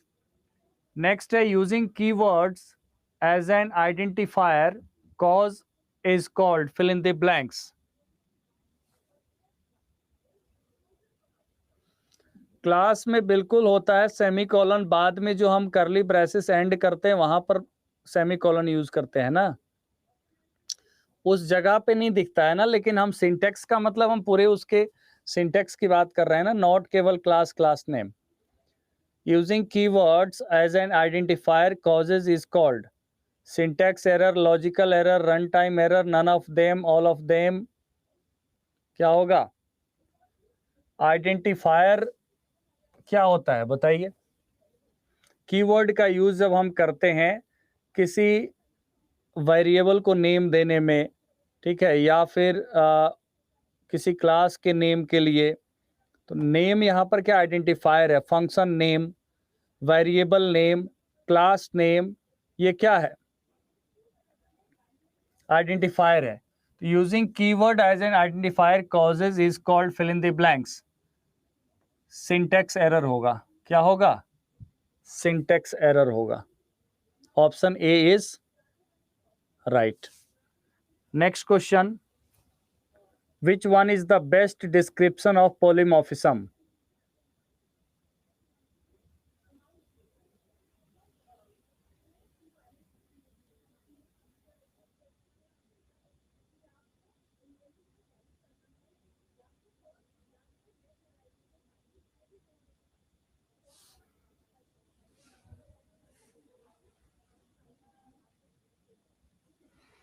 प्रकाश कुमार जी कह रहे हैं कि सेमीकोलन नहीं होगा। प्रकाश, बिल्कुल सेमीकोलन होगा, ठीक है।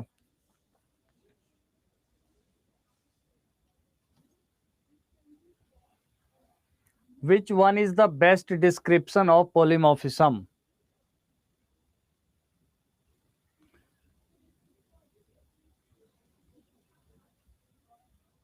It is the ability for undefined message data to be processed in at least one way. जावा शुरू करेंगे, परसों से जावा शुरू करेंगे। ओप्स में जावा के बिना कैसे पॉसिबल है? सी प्लस प्लस है, जावा है, उसको करेंगे, उसके बाद पाइथन करेंगे, डेटा स्ट्रक्चर करेंगे। इतना पार्ट करना है, सब हो जाएगा, बस तसल्ली से रहिए।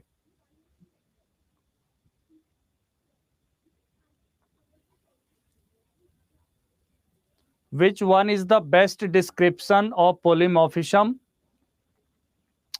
हाँ, ये तो मैं करा रहा हूं तब से। It is ability to for a message data to be process in more than one form. Option B बिल्कुल सही है, ऑप्शन बी होगा।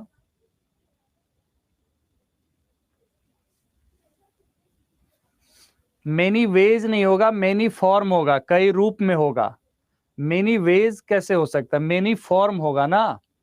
पोली मतलब मेनी, मॉर्फिज्म मतलब मोर देन वन फॉर्म, तो only B is right. Next है, in which one of the following the memory allocation policy allocates the largest hole to the process. ये question यहां पर आ गया थोड़ा डिफरेंट, बट आंसर कर दीजिए, कोई दिक्कत नहीं है, पढ़ा हुआ है आप लोगों ने।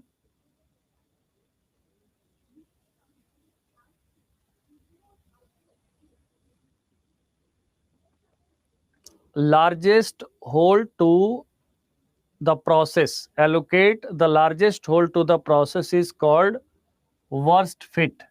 क्या कहा जाता है इसे? worst fit। जब कहा जाता है small hole is big enough to allocate a process, तो उसे कहा जाता है बेस्ट फिट। उसे फर्स्ट फिट कहा जाता है। क्या कहा जाता है? First fit. तो ऑप्शन ये यहां पर आंसर हो जाएगा, ठीक है। यहां पर क्या है? हाँ, एक चीज है यहां पर यह है कि when the first hole is big enough to the allocate to the memory, that is called first fit. When the smallest hole is big enough to the process, that is called best fit. Next है, which of the following is used for comments in C plus plus?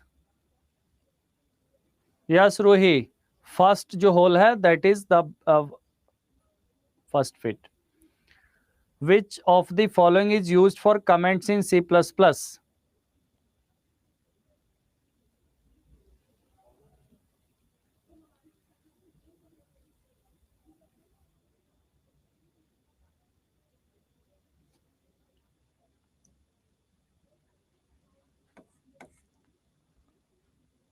Both double slash और slash asterisk और उसी से close करते हैं, ये single line, ये multi line. Next है which of the following is not an example of high level language.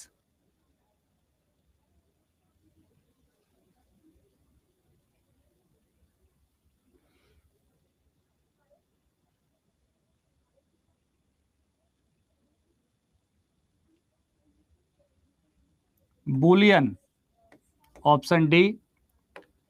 Next, C++ is object-oriented, event-driven, structured programming language, all.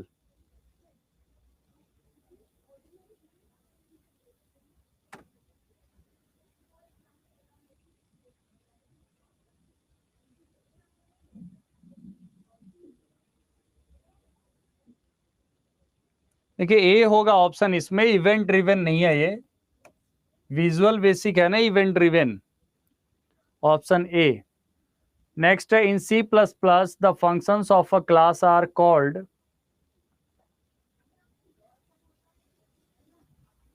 In C++, the functions of a class are called.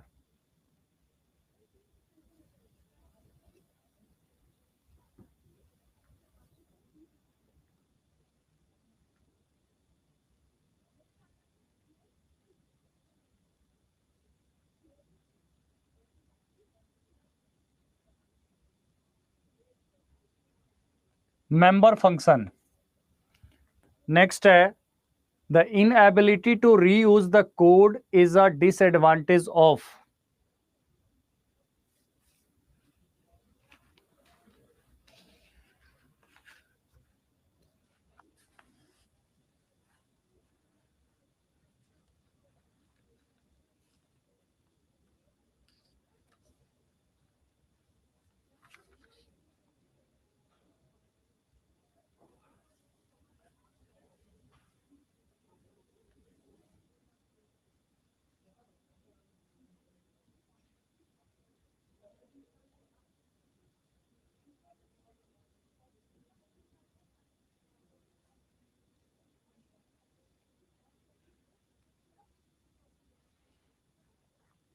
Inability to reuse the code is a disadvantage of procedural language. ठीक है, option A is right, procedural language है। ठीक है,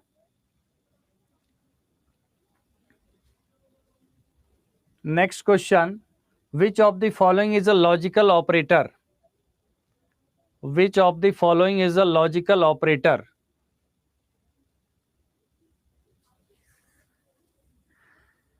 दो ही होता है ना, procedural object oriented, तो ऑब्जेक्ट ओरिएंटेड में तो है, प्रोसीजरल में नहीं है। Which of the following is a logical operator. Not and और, नॉट एंड और, option D, option D is right. 22 का आंसर बताइए, 22 में क्या था, 22 का आंसर होगा A, option A is right. 24 हो गया, 25 हो गया, 26 में आइए, a plus plus statement is equivalent to, a plus plus statement is equivalent to.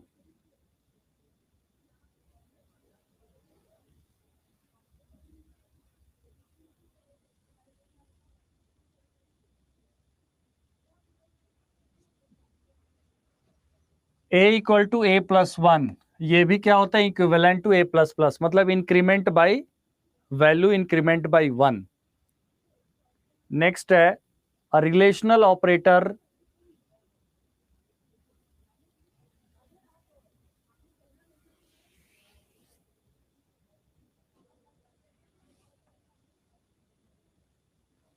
Compares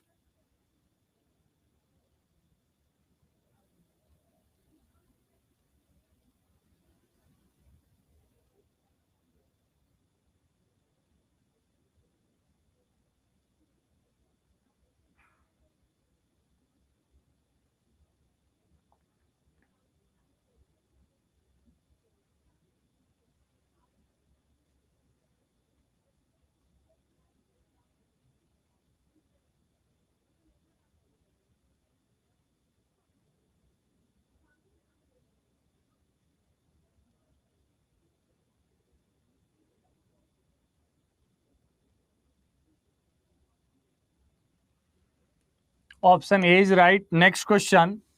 The pseudocode is the pseudocode is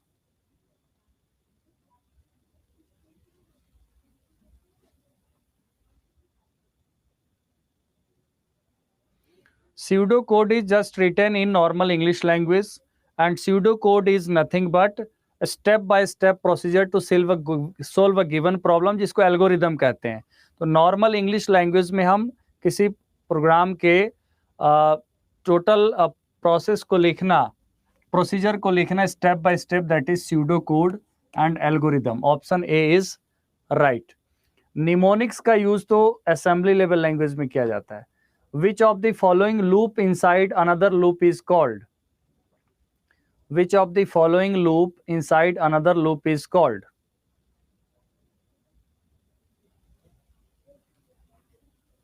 nested loop. Option B is right. Next, specifiers is used to access the member of the class outside the class are.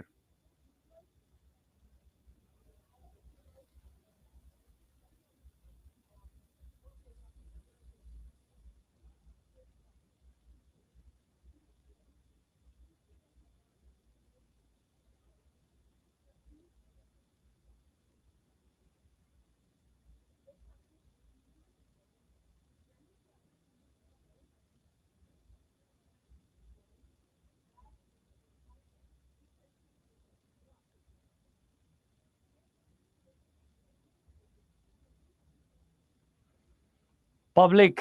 क्या होगा answer इसका? Public होगा. Okay, तो ये questions आपके हो गए. आज के 30 क्वेश्चंस थे इससे रिलेटेड. अब मैं आपको टॉपिक पे लेके आता हूं. अब हम लोग अगला टॉपिक पढ़ेंगे, वो है इनहेरिटेंस. क्या है टॉपिक? नेक्स्ट टॉपिक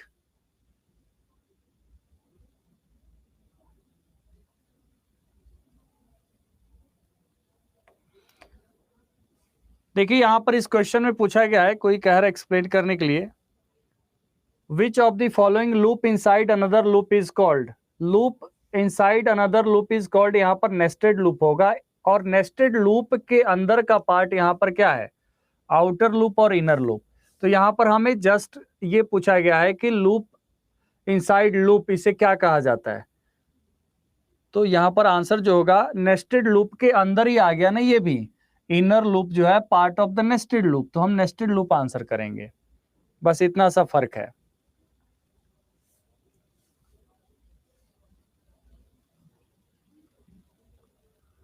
तीस नंबर क्वेश्चन कितना बार एक्सप्लेन कराओगे? Access specifier is use to access the member of the class outside the class. मतलब दूसरा क्लास भी एक क्लास के डेटा मेंबर और मेंबर फंक्शन को एक्सेस कर सकता है, वो पब्लिक होगा. एक्सेस नहीं कर सकता है, वो प्राइवेट होगा. केवल डिराइव्ड क्लास एक्सेस कर सकता है, वो प्रोटेक्टेड होगा.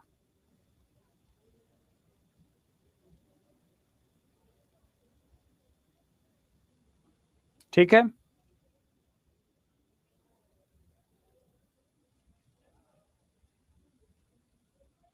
पहले मैं कहा तो ब्रेक नहीं चाहिए, अब ब्रेक क्यों मांग रहे हैं आप लोग? अब ब्रेक देंगे तो इससे अच्छा 20-25 मिनट और पढ़ के छोड़ ही देते हैं.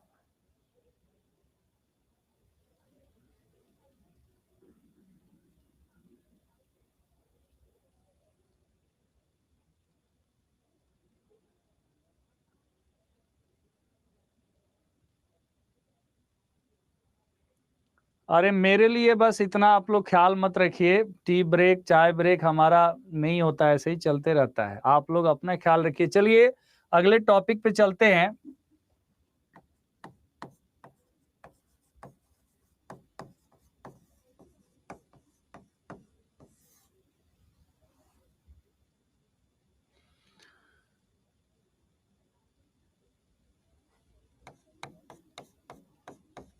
It is a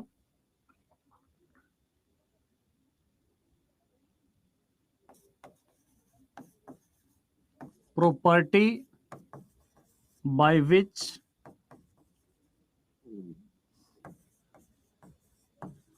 object of one class can acquire the, या ऑब्जेक्ट, या आप कहेंगे property of one class can acquire the, object of one class can acquire the property of another class. ठीक है, सिंपल कॉन्सेप्ट है, कुछ ज्यादा है नहीं। सिंपल कॉन्सेप्ट ये है कि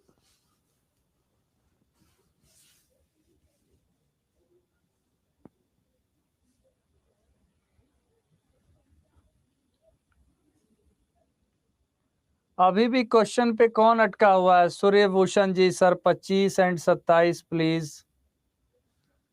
अभी भी आप क्वेश्चन पे अटके हुए हैं, नहीं बताएंगे तो परेशान हो जाइएगा आप। रिलेशनल ऑपरेटर क्या है? लेस देन है, ग्रेटर देन है, लेस देन इक्वल टू है। इसका यूज कब किया जाता है? कंपेयर करने के लिए तो किया जाता है, 10 इज लेस देन 20, कंपेयर करने के लिए तो किया जाता है, I is less than J। तो ये कंपेयर करने के लिए रिलेशनल ऑपरेटर यूज होता है। 27 और कौन सा कह रहे थे आप? 27 एंड 26 अगेन। 26 में क्या है? इंक्रीमेंट ऑपरेटर है, A प्लस प्लस।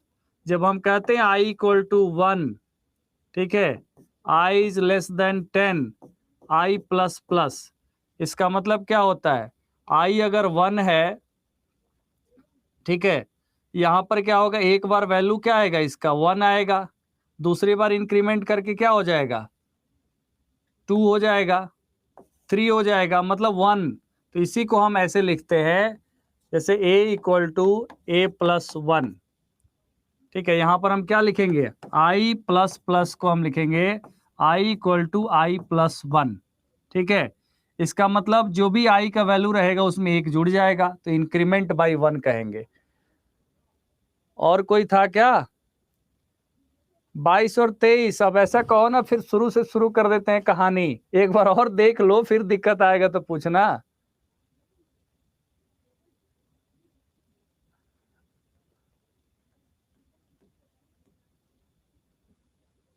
चौबीस में हमने ये बताया है कि 2 प्रकार का लैंग्वेज होता है, एक प्रोसीजरल, एक ऑब्जेक्ट ओरिएंटेड।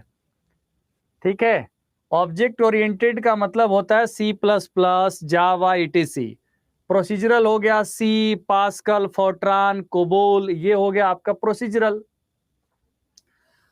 रीयूज कब होगा? रीयूज तब होगा जिसमें इनहेरिटेंस रहेगा, इनहेरिटेंस के प्रॉपर्टीज रहेंगे। तो यहां पर क्या है? Reusability is implemented with the help of inheritance, जो अभी मैं पढ़ा रहा हूं। ठीक है,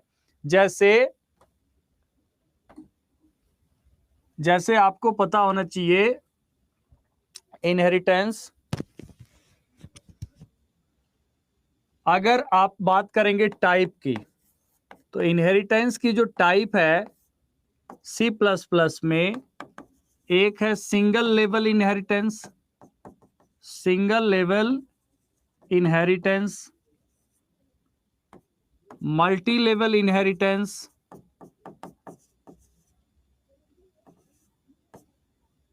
ठीक है, उसके बाद मल्टीपल इनहेरिटेंस,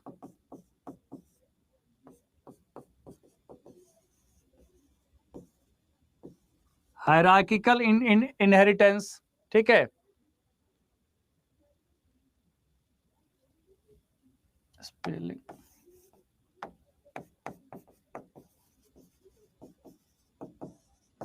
ठीक है। अब इनहेरिटेंस में सिंगल लेवल इनहेरिटेंस का बेसिक मैं अभी प्रोग्राम भी बताऊंगा। फिलहाल ये समझिए कि ये कोई क्लास है और बी एक क्लास है। बी एक डिराइव्ड क्लास है और ये पेरेंट क्लास है, मतलब ये चाइल्ड क्लास है, पेरेंट क्लास है। इसको हम कहेंगे बेस क्लास। इसको क्या कहा जाएगा? बेस क्लास या पेरेंट क्लास। ठीक है, और इससे जो डिराइव हुआ बी, तो ये क्या हो गया? डिराइव्ड क्लास हो गया। क्या हो गया? डिराइव्ड क्लास, मतलब दिस इज चाइल्ड क्लास।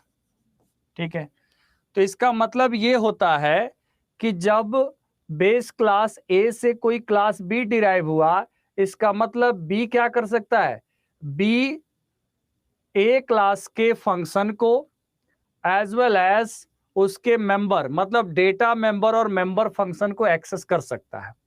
जब वो एक्सेस कर सकता है, इसका मतलब क्या है कि इस क्लास से ये इसको डिराइव होने से बेनिफिट हुआ ना, बेनिफिट ये हुआ कि इसके अपने प्रॉपर्टीज होंगे, अपना डेटा होगा, अपना फंक्शन होगा, इसके साथ साथ क्या होगा, ए का भी फंक्शन और वेरिएबल फंक्शन व्हाटएवर वो यूज कर सकता है। ठीक है, तो बी को कहा गया है कि बी के पास अपना वेरिएबल होगा। अभी मैं प्रोग्राम बताता हूं, ठीक है, यहां पर अभी मैं प्रोग्राम बताता हूं तो समझ में आ जाएगा। जैसे आपको यह समझना है,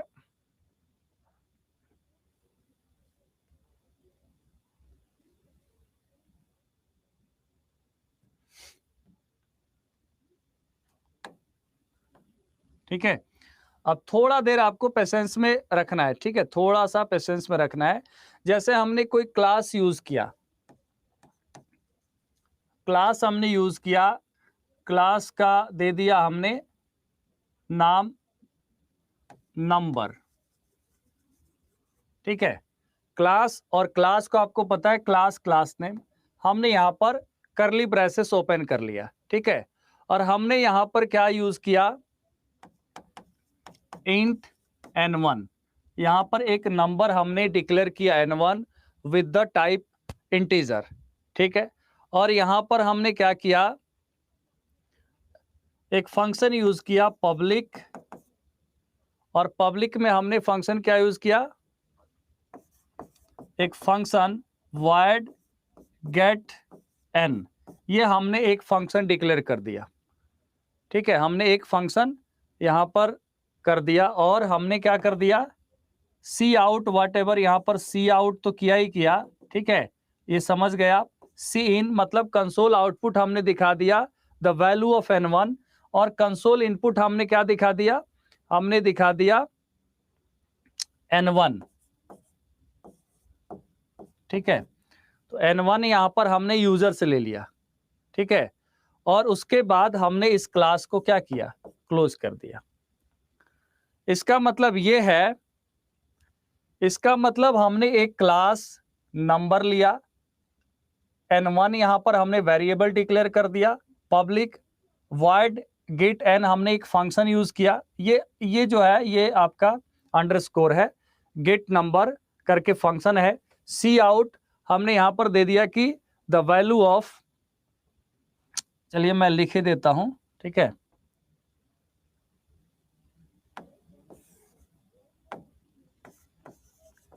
cout the value of number is n1, ठीक है, तो यहां पर क्या हुआ, हमने यूज कर लिया इंटर द वैल्यू, हमने कर दिया the value, inter the value n1। अब यहां पर अगर इस क्लास को डिराइव कर रहा है कोई दूसरा क्लास, तो उसका बहुत ही सिंपल सिंटेक्स है। वो सिंपल सिंटेक्स क्या है, जस्ट हम क्या कर लेंगे, जस्ट हम इसको क्लास नंबर 2, ठीक है, यहां पे नंबर, जस्ट इसका सिंटेक्स क्या है,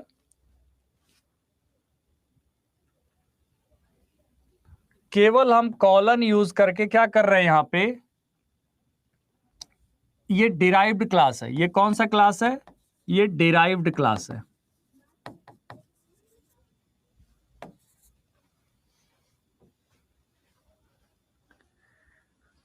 एक सेकंड, ठीक है, और यहां पर हमने क्या किया, ये डिराइव्ड क्लास है, यहां पे हमने ले लिया इंट n2, मतलब एक नंबर हमने इस क्लास में क्या किया, यूज किया, एक नंबर हमने क्या किया, डिराइव्ड क्लास में डिक्लेयर कर दिया, मतलब वेरिएबल, वेरिएबल हमने यहां पर यूज कर लिया, ठीक है, तो इस केस में केवल कॉलन, नॉट स्कोप रिजोल्यूशन, केवल केवल जो है कॉलन यूज किया जाता है, नॉट स्कोप रिजोल्यूशन। ओके,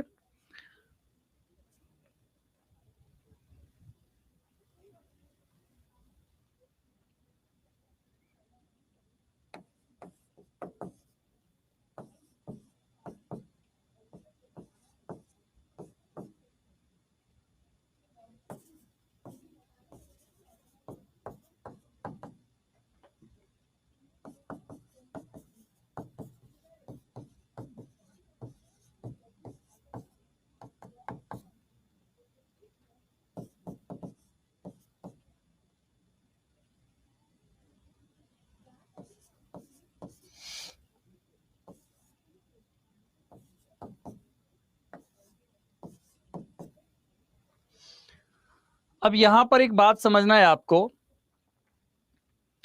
कि एक जो क्लास है ये है और एक क्लास ये है। इस क्लास को इस क्लास ने क्या किया है, डिराइव किया है। कुछ इसके फंक्शंस है, कुछ इसके फंक्शंस हैं। इसका मतलब क्या है कि इस क्लास में इसके भी प्रॉपर्टी का यूज किया जा सकता है। जैसे यहां पर n2 हमने केवल वेरिएबल लिख के क्लोज कर दिया, यहां पे n1, ठीक है। यहां पर हम n1 और n2 को ऐड भी कर सकते हैं। क्या कर सकते हैं, n1 और n2 को ऐड भी कर सकते हैं, ठीक है। जैसे हम एक कोई फंक्शन यूज कर सकते हैं और उस फंक्शन के द्वारा हम दोनों को डिस्प्ले कर सकते हैं। तो ये जो है आपका इस तरीके से इनहेरिटेंस होता है कि एक क्लास के प्रॉपर्टी को दूसरे क्लास भी एक्वायर कर सकते हैं, ठीक है। अब यहां पर आप देखेंगे multi level inheritance. Multi level होता है जैसे अगर हमारे पास दो बेस क्लास है,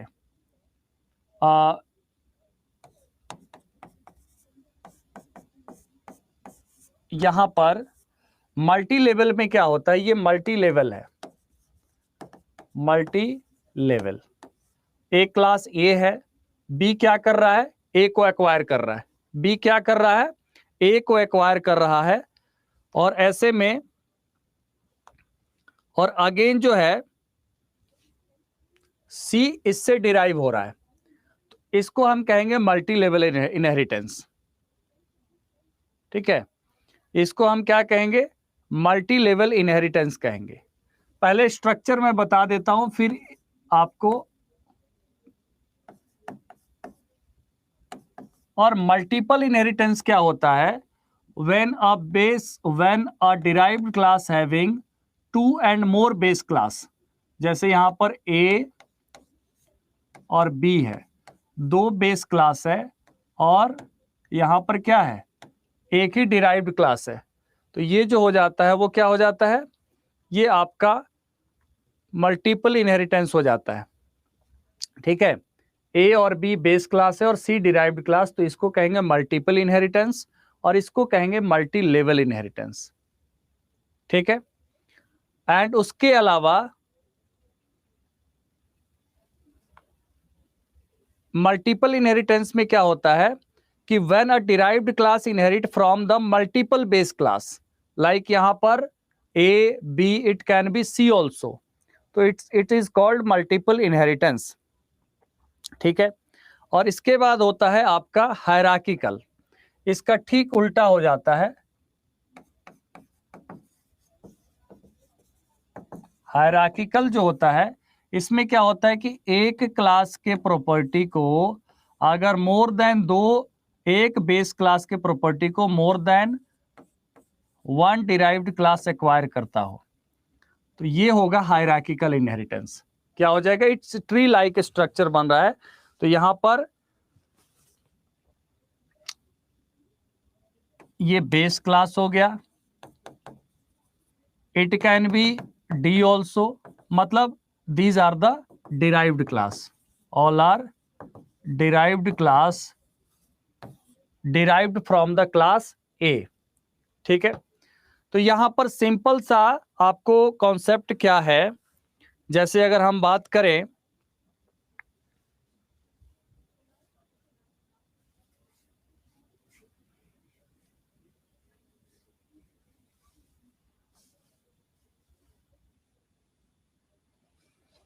all these classes are supported by C++. All these inheritance are supported by C++. Okay.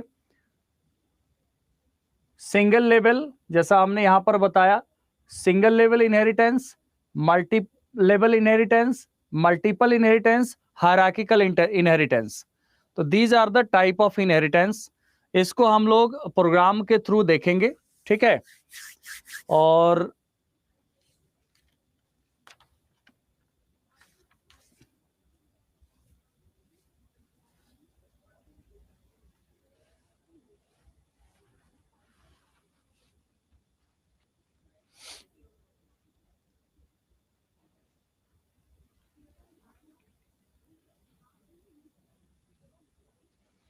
और इसी में हमने बताया था एक चीज आपको कि एब्स्ट्रैक्ट क्लासेस भी क्यों बनाए जाते हैं। एब्स्ट्रैक्ट क्लासेस बनाए जाते हैं कि एब्स्ट्रैक्ट क्लास का खुद का अपना वहां पे अपना फंक्शन होगा, नहीं भी होगा।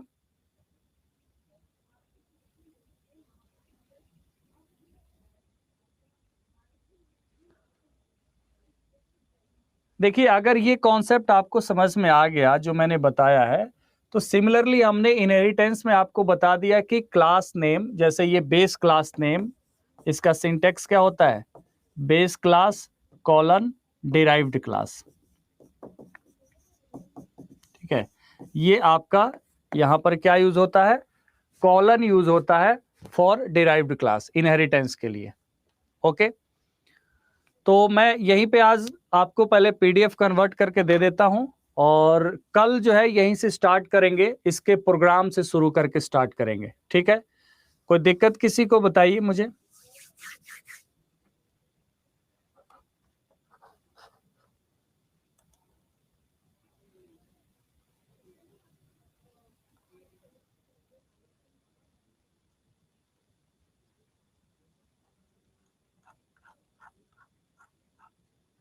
ओके, तो कल यहीं से हम लोग प्रोग्राम से शुरू करेंगे, ठीक है।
पीडीएफ डाउनलोड कर लीजिए जल्दी से आप लोग।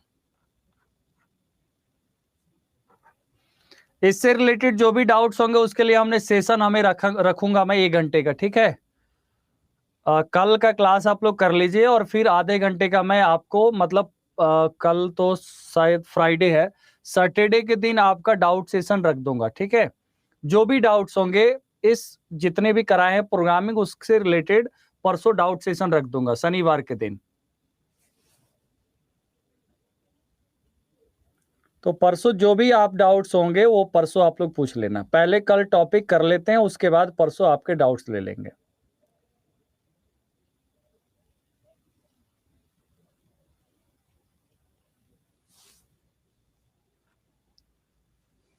पीडीएफ चला गया है, पीडीएफ हमने शेयर कर दिया, जल्दी से डाउनलोड कर लीजिए, उसके बाद आप लोग बातचीत करिएगा।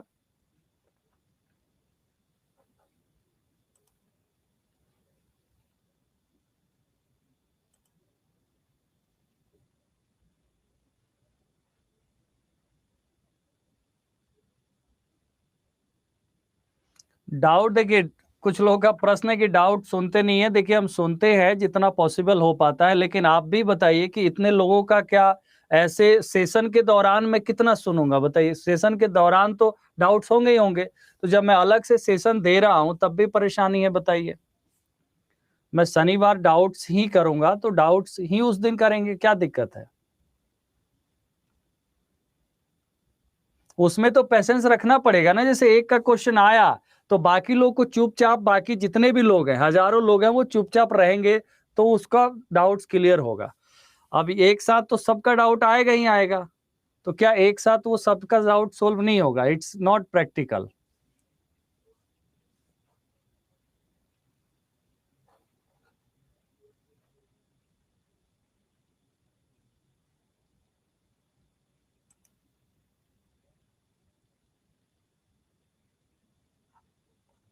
सोनाली हम करा देंगे मॉक, आप चिंता मत करिए। मॉक भी हम आप लोगों के लिए करा देंगे, ठीक है, लेकिन पढ़िए आराम से, सब करा देंगे।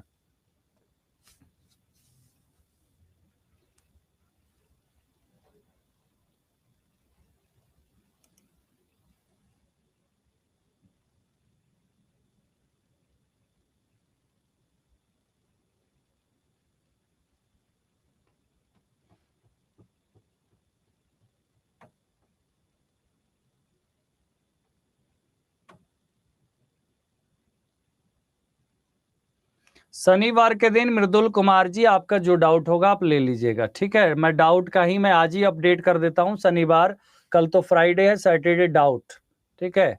तो आप लोग तैयार रहिए उसके लिए कि उस दिन मैं डाउट ही लूंगा, आपको जो पूछना होगा पूछिएगा और पेशेंस रखिएगा, पूछ करके मैं धीरे धीरे उसको जवाब दूंगा एक एक करके, 1 by 1।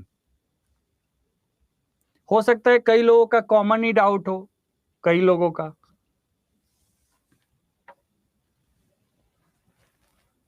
सोनाली कह रहे हैं कल आप गुस्सा हो गए, नहीं नहीं सोनाली मैं गुस्सा बिल्कुल नहीं हुआ हूं, थोड़ा सा बताया था बस।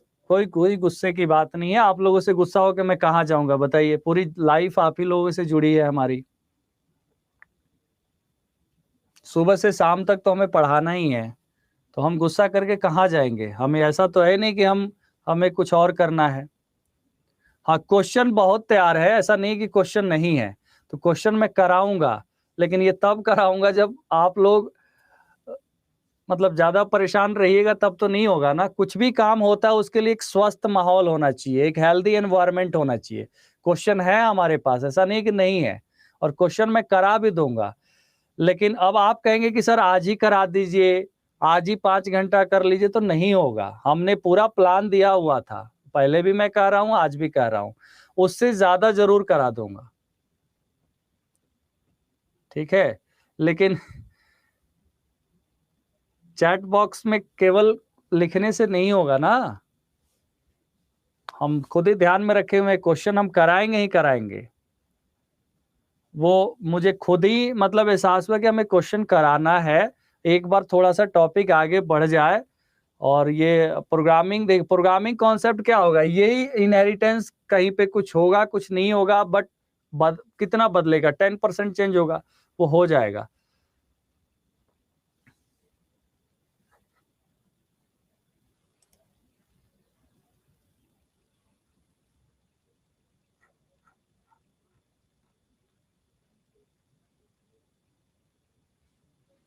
ओके, तो क्वेश्चन बहुत अच्छे अच्छे तैयार है, ठीक है, चाहे वो नेटवर्किंग का हो, डेटाबेस का हो, ऑलरेडी चल भी रहे हैं, तो वो मैं करा दूंगा। क्वेश्चंस वगैरह की चिंता आप मत करिए।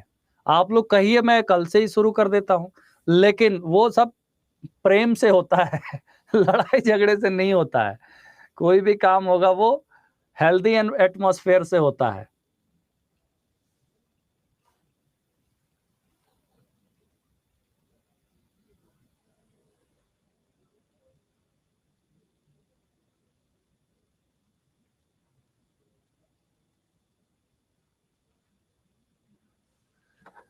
जावा शुरू होगा तब मंडे से, क्योंकि कल ये वाला कंप्लीट होगा। सी प्लस प्लस की जो रिमेनिंग टॉपिक है, जावा मंडे से 5 दिन जावा प्रोग्रामिंग चलेगा।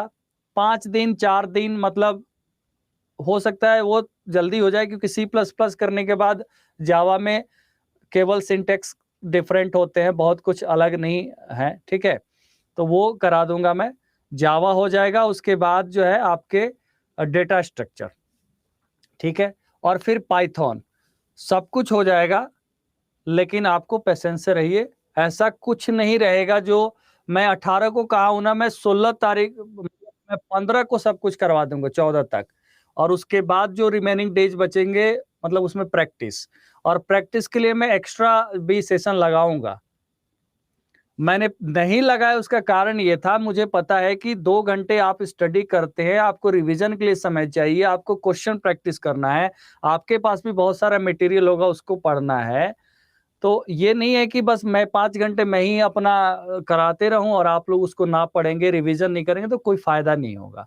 इसलिए चलिए, बहुत हुआ बातचीत, और मैं सैटरडे आपके डाउट्स भी लूंगा, जो भी डाउट्स होंगे, और क्वेश्चंस भी प्रैक्टिस कराऊंगा मैं।